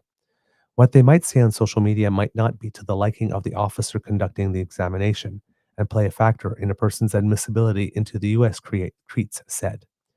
Berardi and Creets said in the last 2 months, immigration lawyers like themselves have seen an uptick in calls from clients asking for reassurance and advice on how to avoid being barred from the U.S. or detained.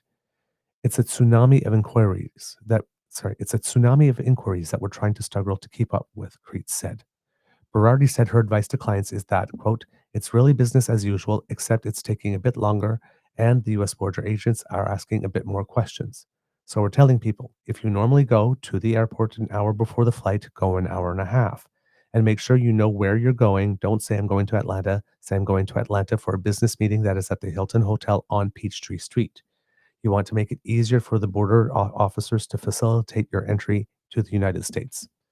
Creets said Canadians should be, quote, very clear about the purpose of your trip and ensure they have all necessary documents to prove their citizenship, residence, and details of their travel to the U.S. That transparency also applies to phones and other electronic devices, Berardi said. Quote, don't say you're going to Vegas for the weekend, but have your cell phone that has business meetings in New York City in the calendar. Again, make sure what's in your story matches the content. The Canadian Privacy Commissioner says Canadians should consider removing photos and other evidence of cannabis use or receipts of cannabis purchases from their devices to reflect the drug's illegality on the federal level in the United States. The American Civil Liberties Union recommends foreign nationals store and upload any sensitive materials remotely, either an external hard drive or an online cloud before arriving at the U.S. border. Travelers should even consider using a travel-only phone or laptop that doesn't contain any private or sensitive data during their trip, the ACLU says. Canadian rights groups like the British Columbia Civil Liberties Association have shared similar guidance. That is good guidance. The caveat is with that is that some people are suggesting that if you show up with that type of phone and it doesn't have much activity on it and doesn't have activity for a long time, that in itself could be considered suspicious. Wow, you just happen to have a new phone that doesn't have much activity on it before this trip. Right? Um, there are pluses and minuses to everything, but this is best advice. And civil liberties civil liberty unions are pretty good with regard to that. Legal stuff is what they do. If a device is seized for forensic examination, travelers can request a receipt that includes information about how to get that device back. Ultimately, lawyers say if travelers have nothing to hide and are patient while encountering officials at the border, they shouldn't face any issues beyond a potentially longer wait time. Quote, I always advise clients to be cooperative, to be friendly, be balanced, Creets said. None of us are perfect, so if there's an issue, anticipate it, deal with it if it comes up in questioning, including a possible criminal record deep into your past. Berardi said a border inspection should be, quote, like a job interview. If you show up and you're prepared and you're professional and you're early, you're going to make it so much easier for them to do their job and move on to the next traveler. Okay?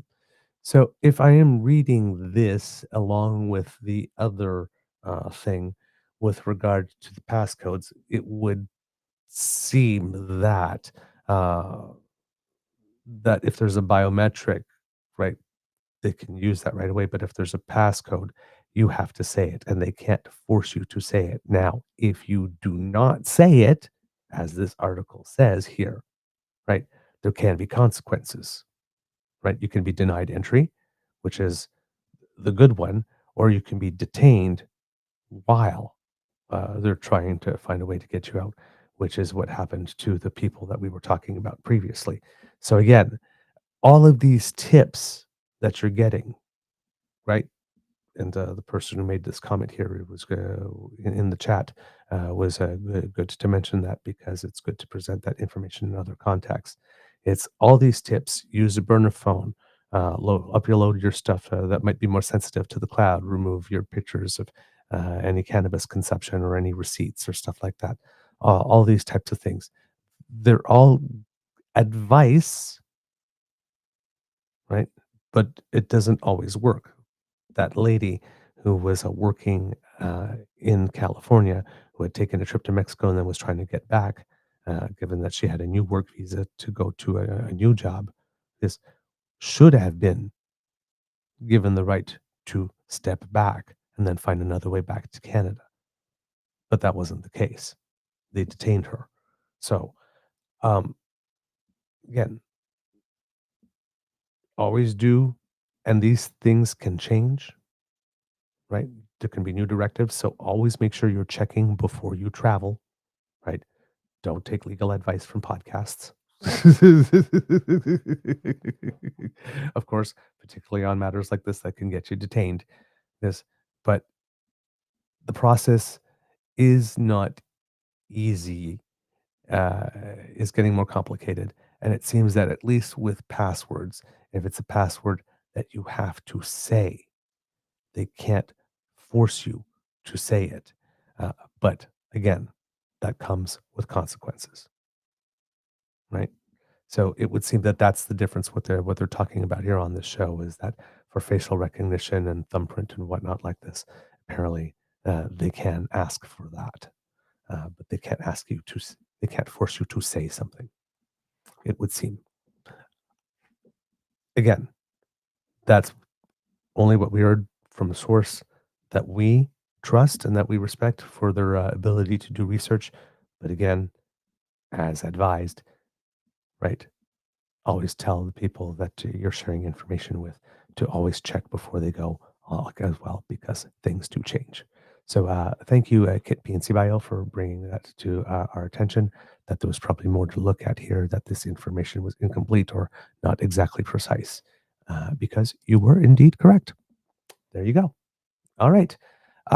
Moving on with financial stuff. So we heard about Peter Armstrong talking about what this means in real life, how this can affect people that we might see store shelves, particularly in the United States, starting to get a little more bare coming this week. That things like trucking jobs and other types of jobs that are down the line when we're dealing about getting product to market and onto shelves might be affected and relatively soon. So that's going on there in the United States. But there was more to that discussion, and I have to now bring that to my screen, given that Mr. Grizzly is no longer here. So that might take a couple of seconds here, kids and cubs, and I beg for your indulgence while I'm doing that.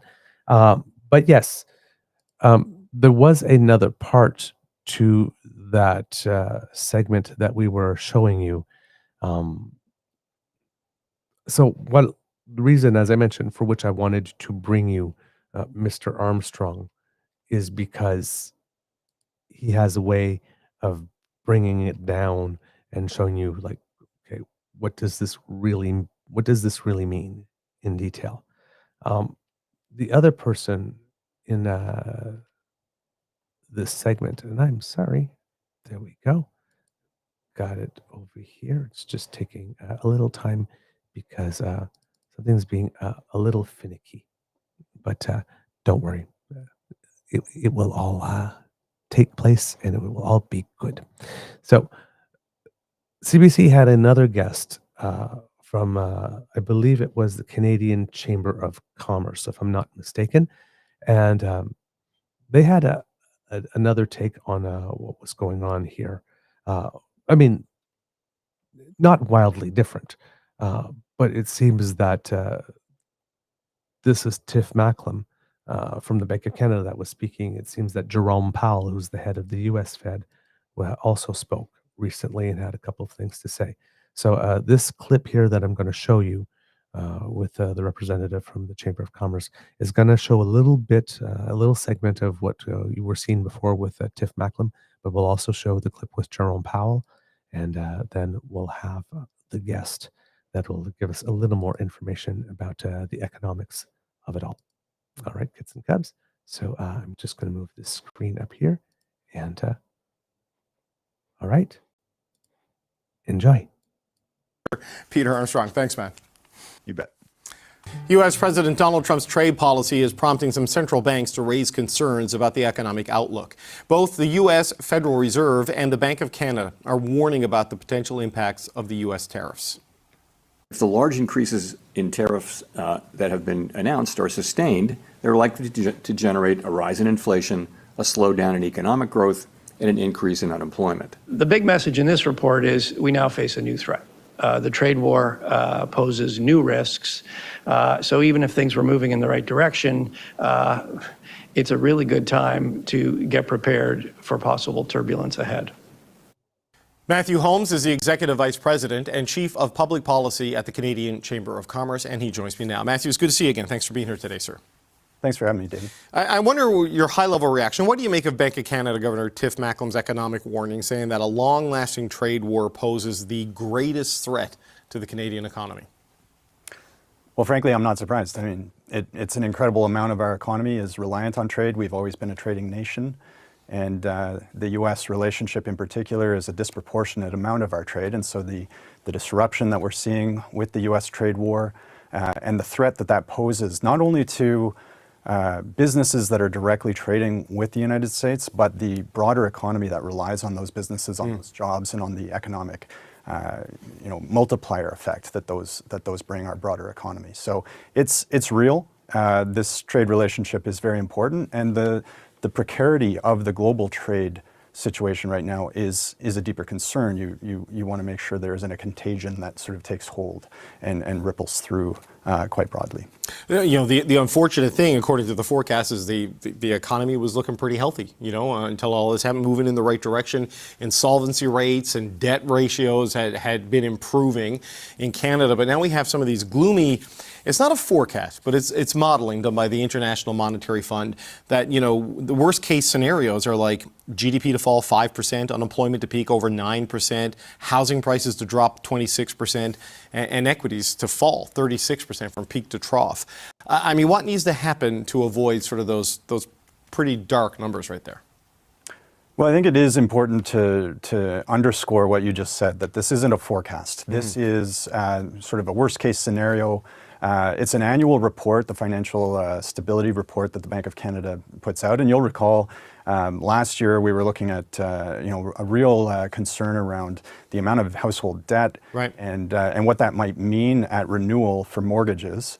What we're seeing actually in this report is that debt level at the household level has come down, and for businesses as well. But the risk is that with the broader trade war, with the impacts that we just talked about a bit on how that could really undermine the Canadian economy in the short term, that then accelerates or exacerbates some kind of broader economic effect, which could be quite crippling in some respects. So yeah, that worst case scenario that I think the governor called it his moody hat he was putting on to look at the sort of dark clouds on the horizon. That is a role that we look for the Bank of Canada to play, to give us a sense of how bad could this get and what are the safeguards, what are some of the things that we need to be ready to do if that's the case. Right. It's not a forecast, but it is a potential outcome if things continue on a bad path and there's no change. And we've seen, we saw pretty dire warnings from the Federal Reserve. Chairman Jerome Powell's essentially warning of stagflation, saying that he's lost the ability to sort of guess the right path when it comes to interest rates, and the possibility of high interest rates and high unemployment are growing in the United States. I mean, how does that affect us here if Jerome Powell's warnings prove true? Well, I think we're seeing this in multiple places. It's our Bank of Canada, it's the Fed in the United States, but remember, I can't even count how many companies have come out in the last week or two and withheld their earnings reports or their forecasts. And that's basically at a corporate level what they're telling their shareholders they expect to earn this year. So if the companies can't do that, and we as citizens are really the shareholders of our economies, we can no longer do that. It really puts a light on the sort of uncertainty that the current U.S. administration has injected into the global economy. And we're seeing that ripple through in various ways. So what are the policy options here, monetary policy and fiscal policy? Because, Tiff Macklem, they held rates last time after making a consecutive series of cuts. I think you wait and see before you decide what lever you have to pull there. But, as Mark Carney continues his transition and builds a new cabinet, they're going to have to come out with a budget. I mean, what are the things they can do to sort of buttress against the downside risk that all of these forecasts are highlighting? And we're booked. All right. So, kids and cubs, as we go through the ad that's popping up here, as you noticed, David Cochrane stating certain truths about what this worst case scenario could be, right? A drop in the stock market of 36% from peak to trough. I did a little math when he was talking about that in order to calculate it. And the stock market yesterday, the Dow Jones in the United States, closed at 41,114. And if I was doing a 36% from that one, which is not from the peak, because I think the peak was a little higher or a little before, but from that one, that would be a 14,800 point drop about in the Dow, which would bring it back to where it was sometime in 2019. So it would be about 5 or 6 years of gains just wiped out. And that's worst case scenario. That's not a situation that's as bad as what we had with COVID, but that's that's big, right? We're talking about global GDP. GDP in the United States decreasing by 5%, and or over here, sorry, by 5%, and the unemployment rate peaking to over 9%. Right, housing prices dropping 26%. So yeah, that's this would be a shock, and it would make it much harder for us to do the other work that we are looking to do in terms of wanting to reorient our economy in a certain way. All right, so let's continue on with the interview conversation with the gentleman from the Chamber of Commerce. Of things, and the Canadian Chamber's Business Data Lab did a forecast early on the possible effect of tariffs, and what we saw at that time was that this looks a lot like the 2008-2009 financial crisis. So we're not talking about pandemic level interventions by the state, and we're not looking at that kind of economic crisis at this point. We're more expecting to see, a possible recession in the third quarter seems to be what a lot of people are saying. Remember, the third quarter starts in July, so that's not too far away. Yeah. And so what we might see is, it'll start with people starting to sort of just chill a bit in terms of their spending, both companies and individuals. And as that takes hold, we could see that deeper effect where there could be job losses, and we start to see insolvency both at the household and business level. And that's what this report is articulating is how far does that go? And how bad does it get before we start to see it corrected? Now, in the pandemic, we saw governments really intervene with a high level of spending. And what we've been saying at the Canadian Chamber for a while now is we don't want to see that kind of level of spending again if we can possibly avoid it, because what we saw then was that incredible inflationary impact take hold afterwards and the sort of volatility in the marketplace. What we really want to see, though, is an economy that captivates, that pulls in capital, that is a place to invest. And so I know that sounds like a bit of a counter trend right now, but if we look at the US and the uncertainty that's being injected into the global economy, and we say, look, Canada is a relatively stable place. We have an incredible resource-based economy, and we have one of the most diversified marketplaces in the world in terms of who we can trade with. This is a place to come and start a business, to grow a business, to invest in a business. And we have a relative stability in a world that's suddenly very uncertain and unstable. So there is that potential there if we can attract private capital and we can really unfetter business. And that's where government policy comes into place, is allowing the business and the private sector to start the spending that we need to see to create the healthy economy that our communities need. Right, and that's certainly a through line, I think, of what Prime Minister Carney is pitching. And a lot of the premiers, quite frankly, Wab Kinew is making the same point, that we can unleash private investment by offering incentives and sort of keeping things stable. But just as a final point, Matthew, I mean, we saw the Oval Office meeting this week. Pete Hoekstra, the new ambassador to Canada, is out saying the 51st state is behind us. So that's a good start. And today, I mean, President Trump is calling it a trade deal. It looks more like a term sheet, as the start of something with the United Kingdom. The rhetoric is going down and tariffs are going down, at least with the United Kingdom. Do you see hope in that there can maybe set this aside between Canada and the United States in the next little while?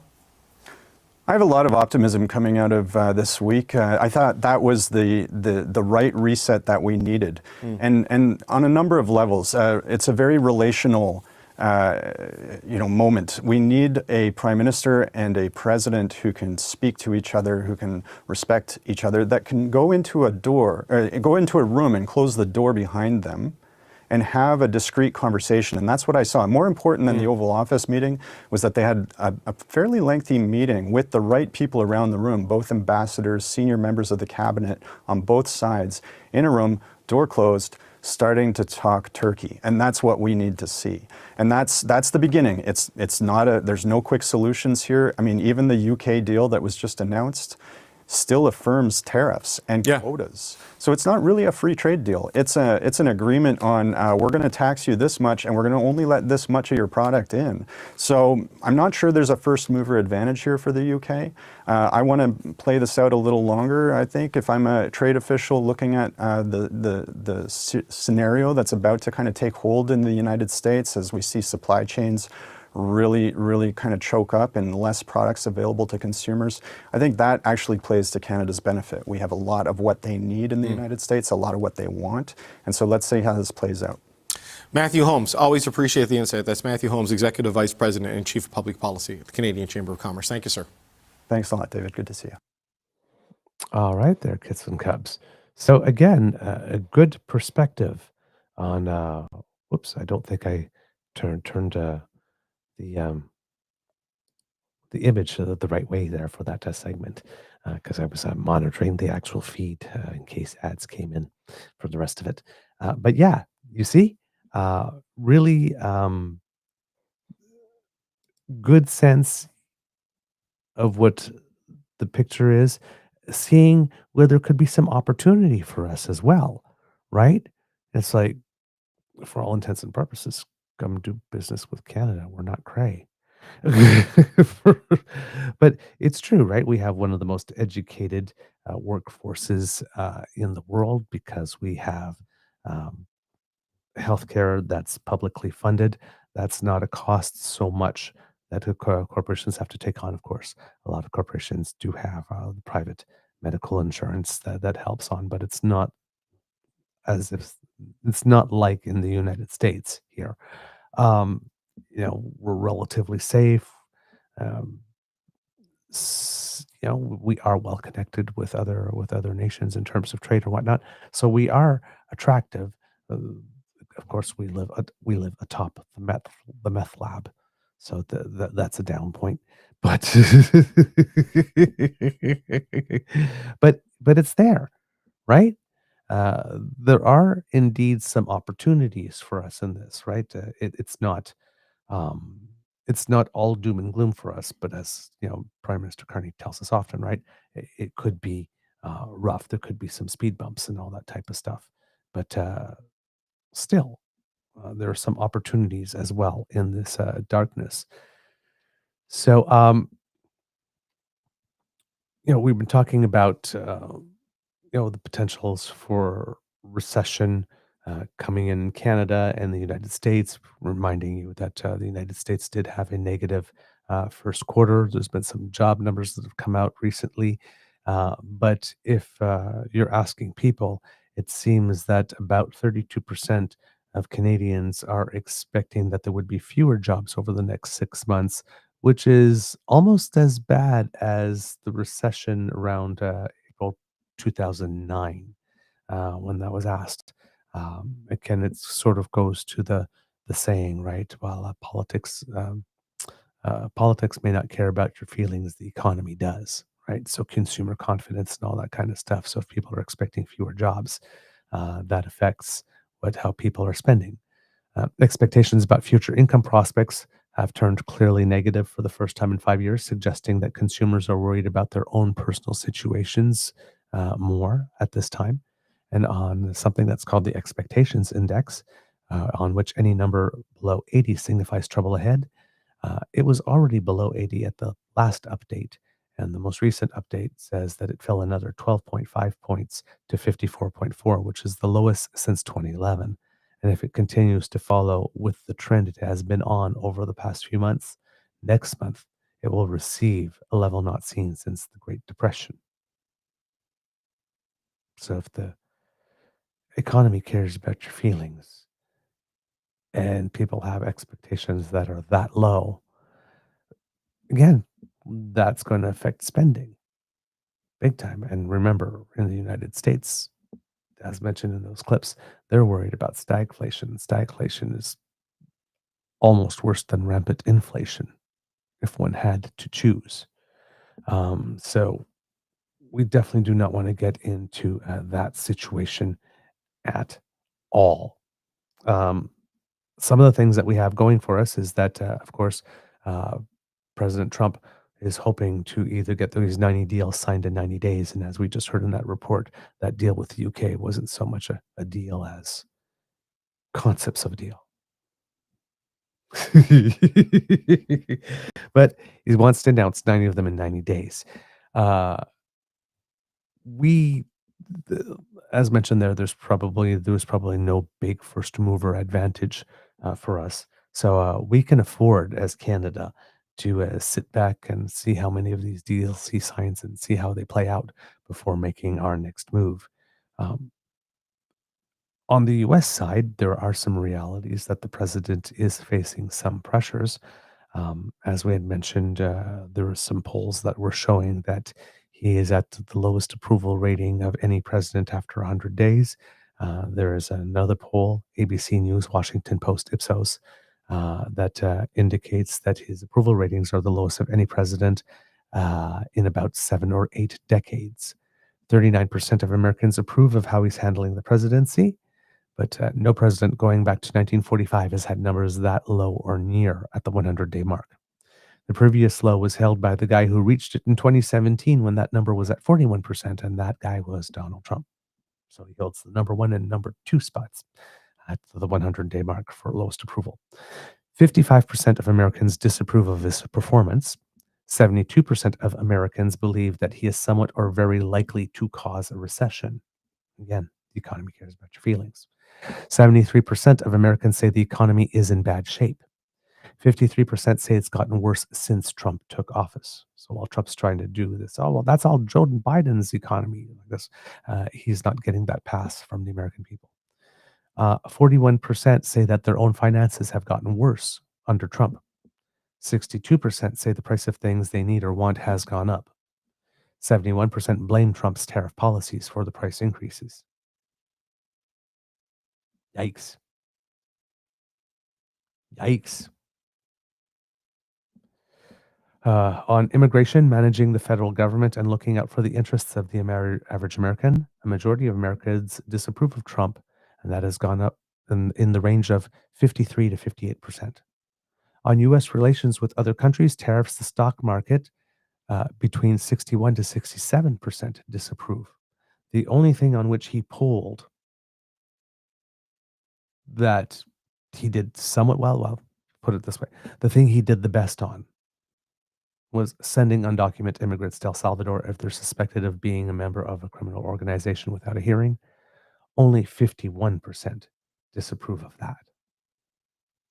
So pretty much everything he does, more than half of the population is disapproving.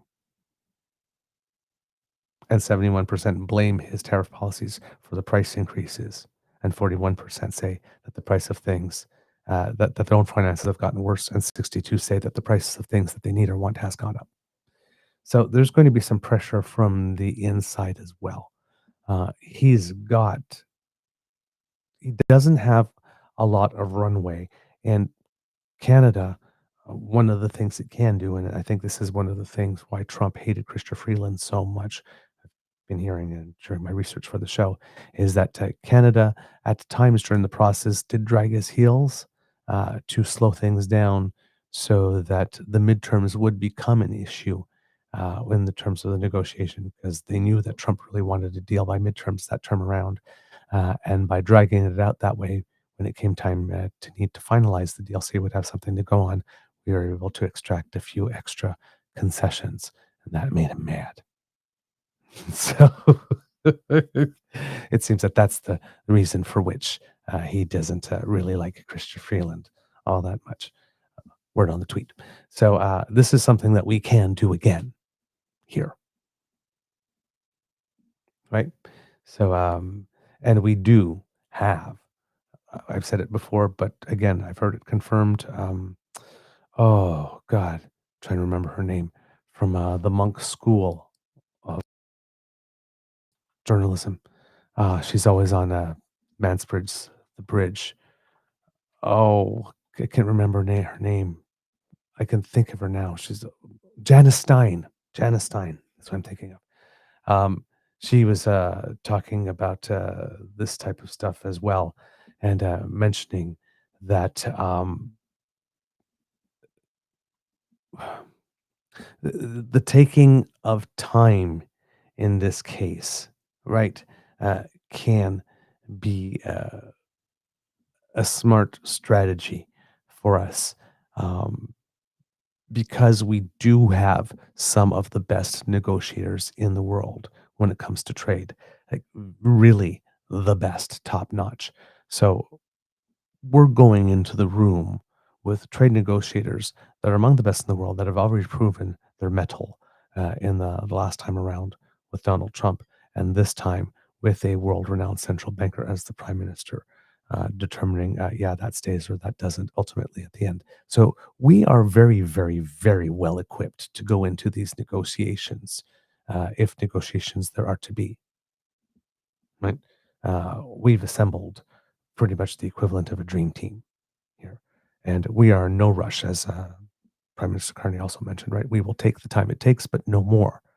Which means he does not feel the constriction of the midterm deadline as much as Donald Trump needs it.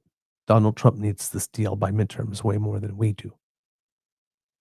We can wait, right? So in that sense, we also have a bit of an advantage on our side, especially if we know how to game the talks and slow them down to bring that date into a situation where it does start creating some pressure on the other side. And as we mentioned, of course, Trump's approval ratings, he will need a win. And he doesn't, he seems to have more tolerance for pain this time around than the last time around. But I don't think he ultimately has tolerance for pain. Whereas, well, as Canadians, we've decided that we're willing to take on a hell of a lot of pain to make this point. So again, advantage us, right? At some point, it doesn't become who can throw the hardest punch, but who's able to take the biggest beating and still remain standing. And we're pretty determined this time around, no matter what they throw at us. So we'll see, and they know that, and also in terms of the consumer, right? We didn't ask for this, but we're prepared to take on the fight. But the American voter really didn't ask for this at all, and they might not be willing to dig their heels in for national glory and pride and patriotism as much as we are, because they were told that the price of eggs would go down. This is not what they signed up for. So again, we will see what we get, kits and cups. All right. Let's see. You know what? I think we're doing pretty well. So kits and cups, let's say that we have a show for today. How about that? All right. Thank you so much, Kits and Cups. There's a couple of other things that happened this week that I could like throw in at the end, but we've had a couple of 3-hour ones and we've just crossed 2. So I think that I've talked your ears off enough this week. Kits and Cups, that's the end of this episode of the Daily Beaver Morning Show. We hope that you love listening to us because we love making this for you. Remember, sharing is caring. And word of mouth is priceless. So please tell your peeps and poops all about us because we really appreciate it when you do. It makes us very happy. When we see all those tweets and other things going by on social media where you're sharing our stuff, we see you out there doing it, and it makes us happy. So thank you so much for that. If you would like to support us, Kids and Cubs, like, for example, making sure that you don't miss an episode if you're on the go and you're really busy and you don't have time to watch us. Well, we have an ears-only version, podcast form, that you can take us with you. We're so tiny and cute and portable, and you just put us in your handbag or your pack sack, and then we can just go right into your ears, and you can listen to what we have to say and spend some time together. So if you scan that QR code right there, that will bring you to our pod page, podpage.com/the-true-north-eager-beaver with a hyphen between each one of those words. Again, thank you to the Ray Girl. But if you go there and click subscribe, boom, when we have something fresh off the bandwidth, it comes directly to you. No fuss, no muss. Thank you so much. Now, if you would like to support us in other ways, kids and cubs, well, you need to, I'm going to leave that one up there. You need to grab your surfboard and get yourself on down to the True North Eager Beaver Media Incorporated YouTube page right there, where Kits Cassie and Kits Elaine are definitely welcoming you and inviting you to smash with our buttons. If you're listening live right now, if you smash right now, you won't have to remember to do it before you go. Come and smash with our buttons. They're always up for a good time. Like, share, subscribe, give them a little click, a little lick, a little flick. And that helps us with the algorithm. Thank you so very much for all of your support. We really appreciate it. If you would like to help us in other ways, well, there are, we've got other stuff that you can do. We incur some financial costs to bring this show to you 5 days a week, and pubcasts and other special events. And we always ask for your assistance with those fees if you are able to be of assistance. And you can do that with a contribution to the Eager Beaver Lodge Emergency Hydration Fund, where you can do your bit to fight the scourge that is dry beaver. So if you would like to do your bit to keep your favorite beaver moist, so refreshing, a little bit of coinage and our tip jar would do a world of good. Now, remember, no donation is too small, so please do not be embarrassed if you only have a little bit. That's quite all right. Okay? Every bit helps and counts.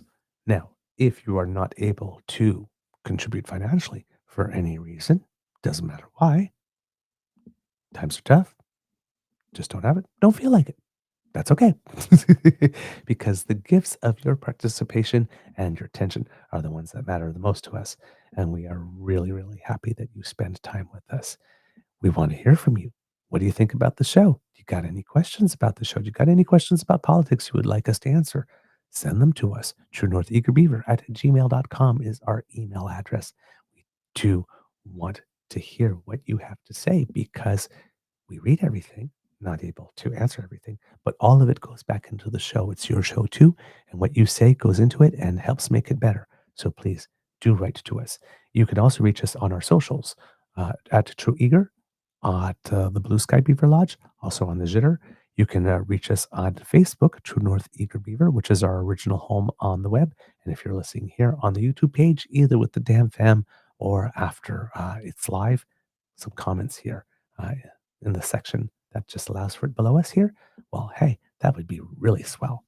If you're listening on any podcast service that allows you to give stars and reviews, please do. Thank you. That helps us as well. Kids and Cubs, if you are thinking of supporting us as well, and but you're buying Canadian, so you're avoiding the USCE Tech Bros, the email address we gave you earlier, truenortheagerbeaver@gmail.com, is where you can send a direct transfer. And I'd like to give a nice, big shout out to Kit Ian, who sent something during the show. That was very, very kind of you. And we will make sure that it gets to where it needs to go. So thank you so much for your generous contribution. Good, sir.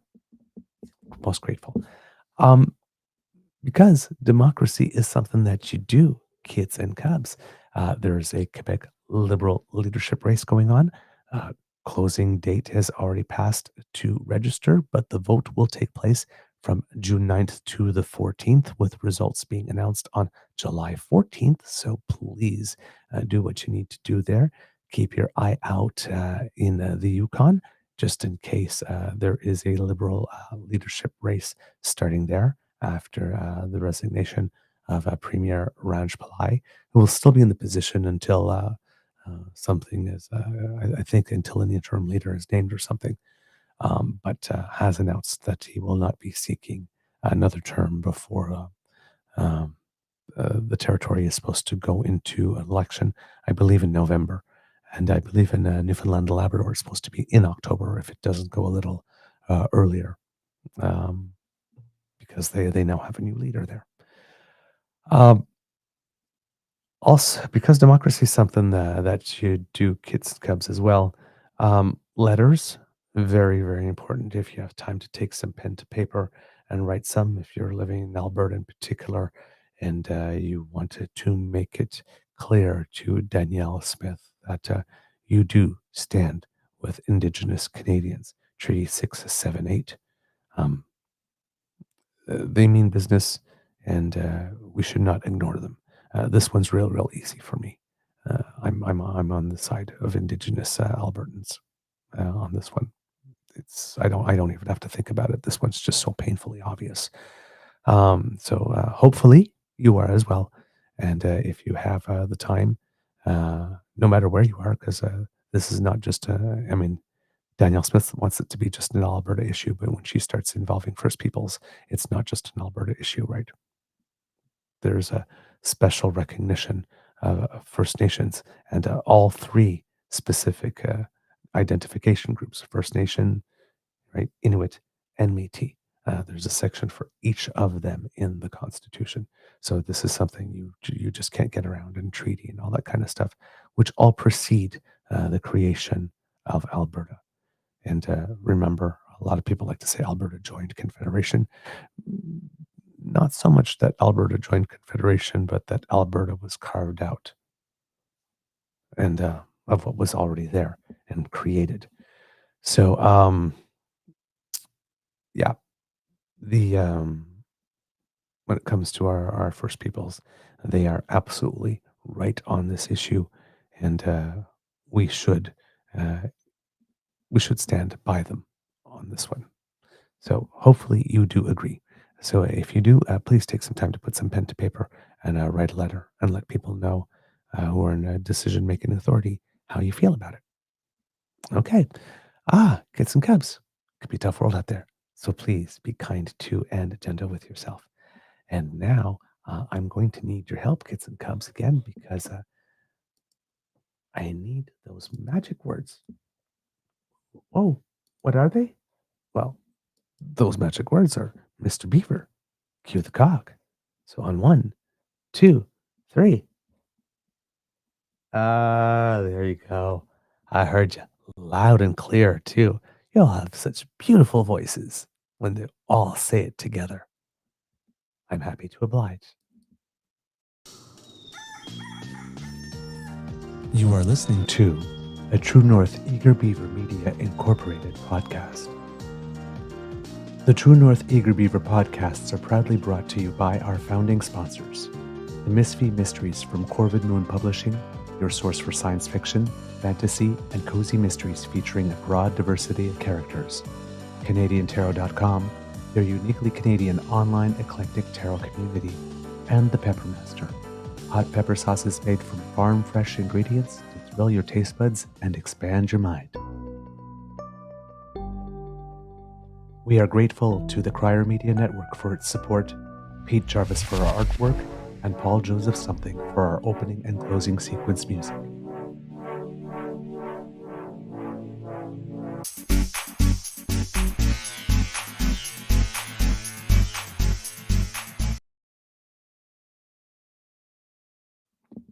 All right, kids and cubs, a little bit of stuff for you today before we go in pardon me, for our Easter egg. A little bit of Canadians who make us proud. This one's an interesting one because we don't talk about it a lot, but from the sport of badminton, we have a young man who is called, hold on, get this for you, Brian Yang, who is participating in the Taipei Open in Taiwan, and he's ranked 31st in the world, and he managed to advance in this tournament all the way to the quarterfinals, wearing Canadians' colors.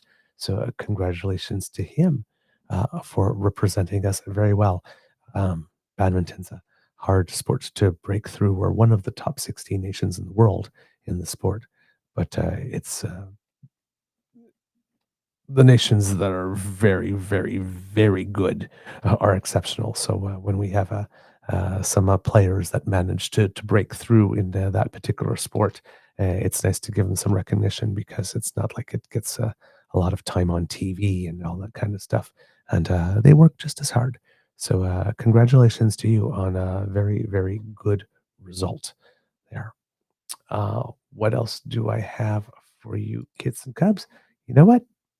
I think that that literally is about it. I'm actually looking at my notes and I've gone through absolutely everything on the show today that I had for you. So that's kind of a nice feeling because normally I have some stuff left over. Just wanted to note here before we go also, I saw Lori Sue's comment about living in foster care. Don't know if you know, but myself, also a former foster beaver. So I was reading some of the things you wrote and um, um, getting the feels. I've experienced certain things. So, yeah, and similar things. I know those feelings. So, I see you and I hear you.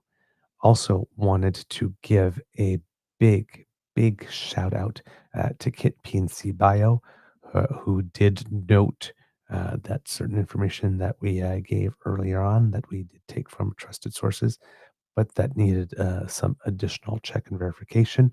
Hopefully, gladly, we were happy that we were able to find time to do it within the show, and that I was able to see your comment because I don't see all the comments that go by as I'm reading stuff into the record. But I did catch it from the corner of my eye. It was a good catch, and I am glad that you mentioned it because we do want to be as complete as possible. And like I said, this is a source that we rely upon that is usually reliable. So we ran with it, but doing a little extra verification and adding a little extra context from people with knowledge in immigration law specifically, and with information that's been vetted for publication already, was a good idea. Should have thought of that from the get go before mentioning it. But I'm glad that you called me on that and that I was able to bring additional information. That's why we like the damn fam. They call us. They call us out.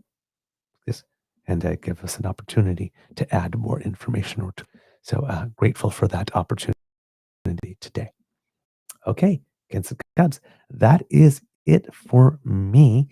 Hopefully you have a better sense of, I know it's a little drier subject today, economics and all that kind of stuff, but hopefully you get have a better sense of what's going on financially, where the main pressures are, that will help arm you when with information, what you need to know when conservatives are making claims that may be stretching truth a little bit. So you have defenses against the dark arts, as they say. All right, Kits and Cubs. Thank you so much for having made this one of the best weeks in our show's history in terms of viewership and listenership. And hopefully it will continue on forward much longer because the times ahead are going to be quite interesting. And we'll be there with you for all of it. Have a beaverific day. We'll talk to you. And have a beaverific weekend. We'll be talking to you on Monday. Have fun, everyone. And if you have time to, show someone some affection, do it. We need more love. See you soon.